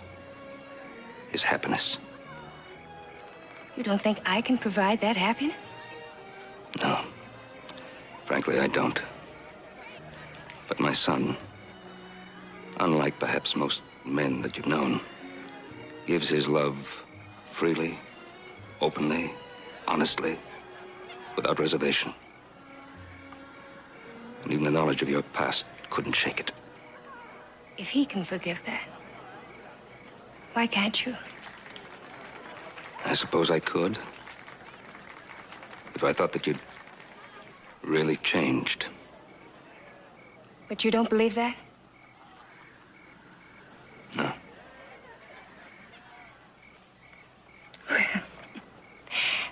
It doesn't really matter what you think, does it? Or Adam. Because Hoss will marry me anyway. Yes. Yes, Hoss would marry you anyway.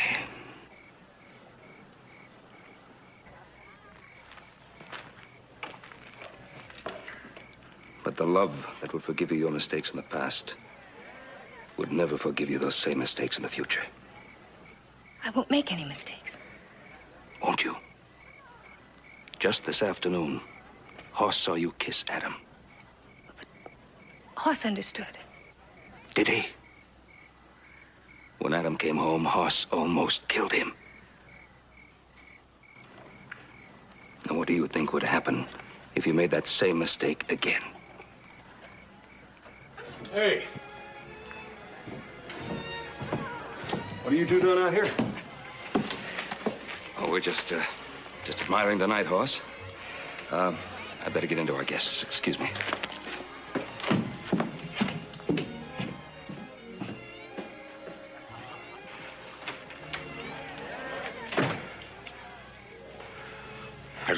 There's a ring around the moon.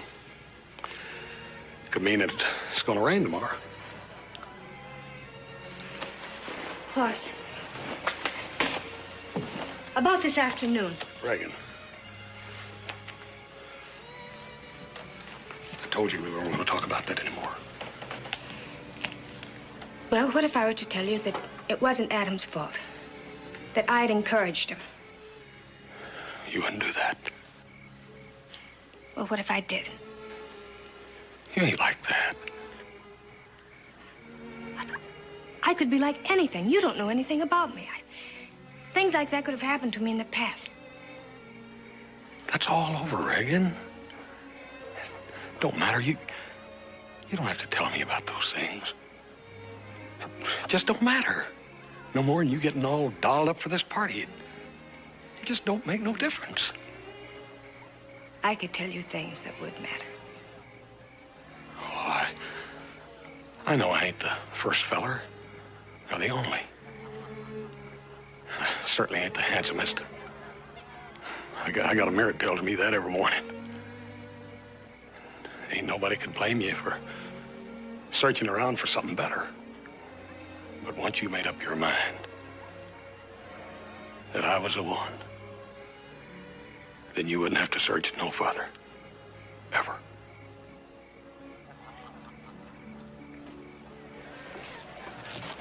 Your father was telling me how much you love this Ponderosa. What if I were to ask you to leave it, to go away? Why would you want to do that? I don't know. What if I just did? I hated it, and I wanted to live in a city.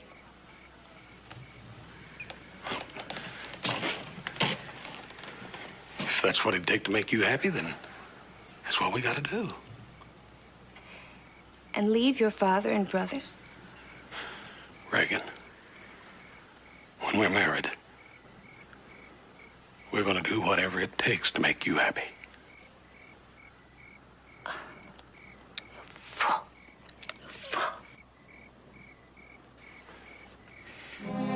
What can I tell you to make you realize what I am? Stop it. You stop it right now. I don't want to hear no more talk like that. Reagan, you love me, and that's all that counts. Love you? Haven't you understood anything I've been trying to tell you? If I loved you, that would be the worst thing that could happen. Can't you see that? My love would destroy you, Hoss. Because you'd have to share it with every other man I'd ever meet. How do you know?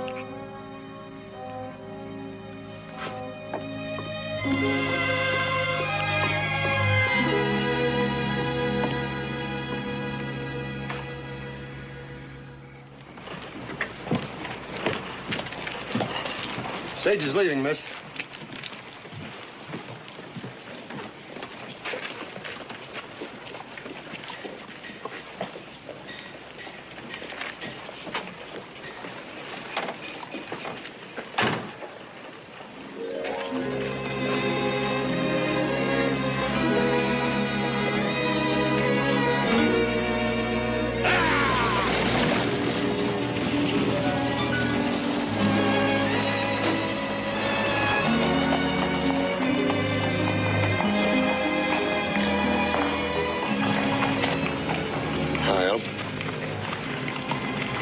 Well, there goes one we'll never forget, huh? Here. Let's go home.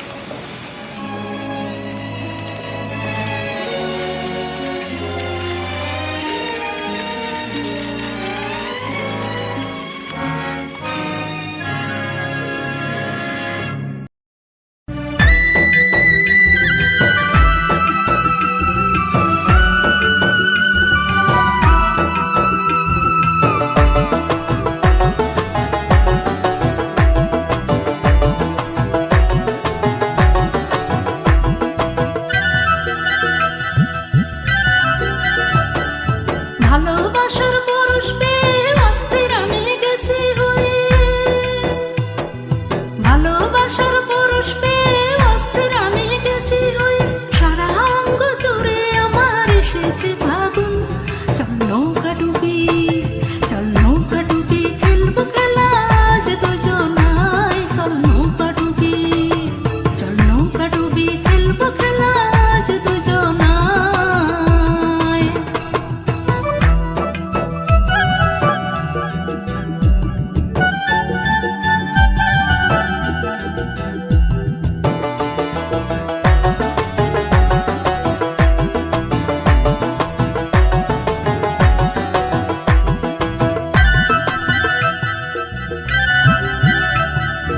বাড়ির কাছে ভরা নদী এসেছে জোয়ার ভাটা শেষ হলে শুকনো বালুর চর বাড়ির কাছে ভরা নদী এসেছে জোয়ার ভাটা শেষ হলে শুকনো বালুর চর ঢেউয়ের তালে তুলতে চলে আমার নাই চর চল নৌকা ডুবি খেলবো খেলা আজ দুজনায় চল নৌকা ডুবি খেলবো খেলা আজ দুজনায়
ভালোবাসার পুরুষ পেয়ে অস্থির আমি গেছি ওই সারা অঙ্গ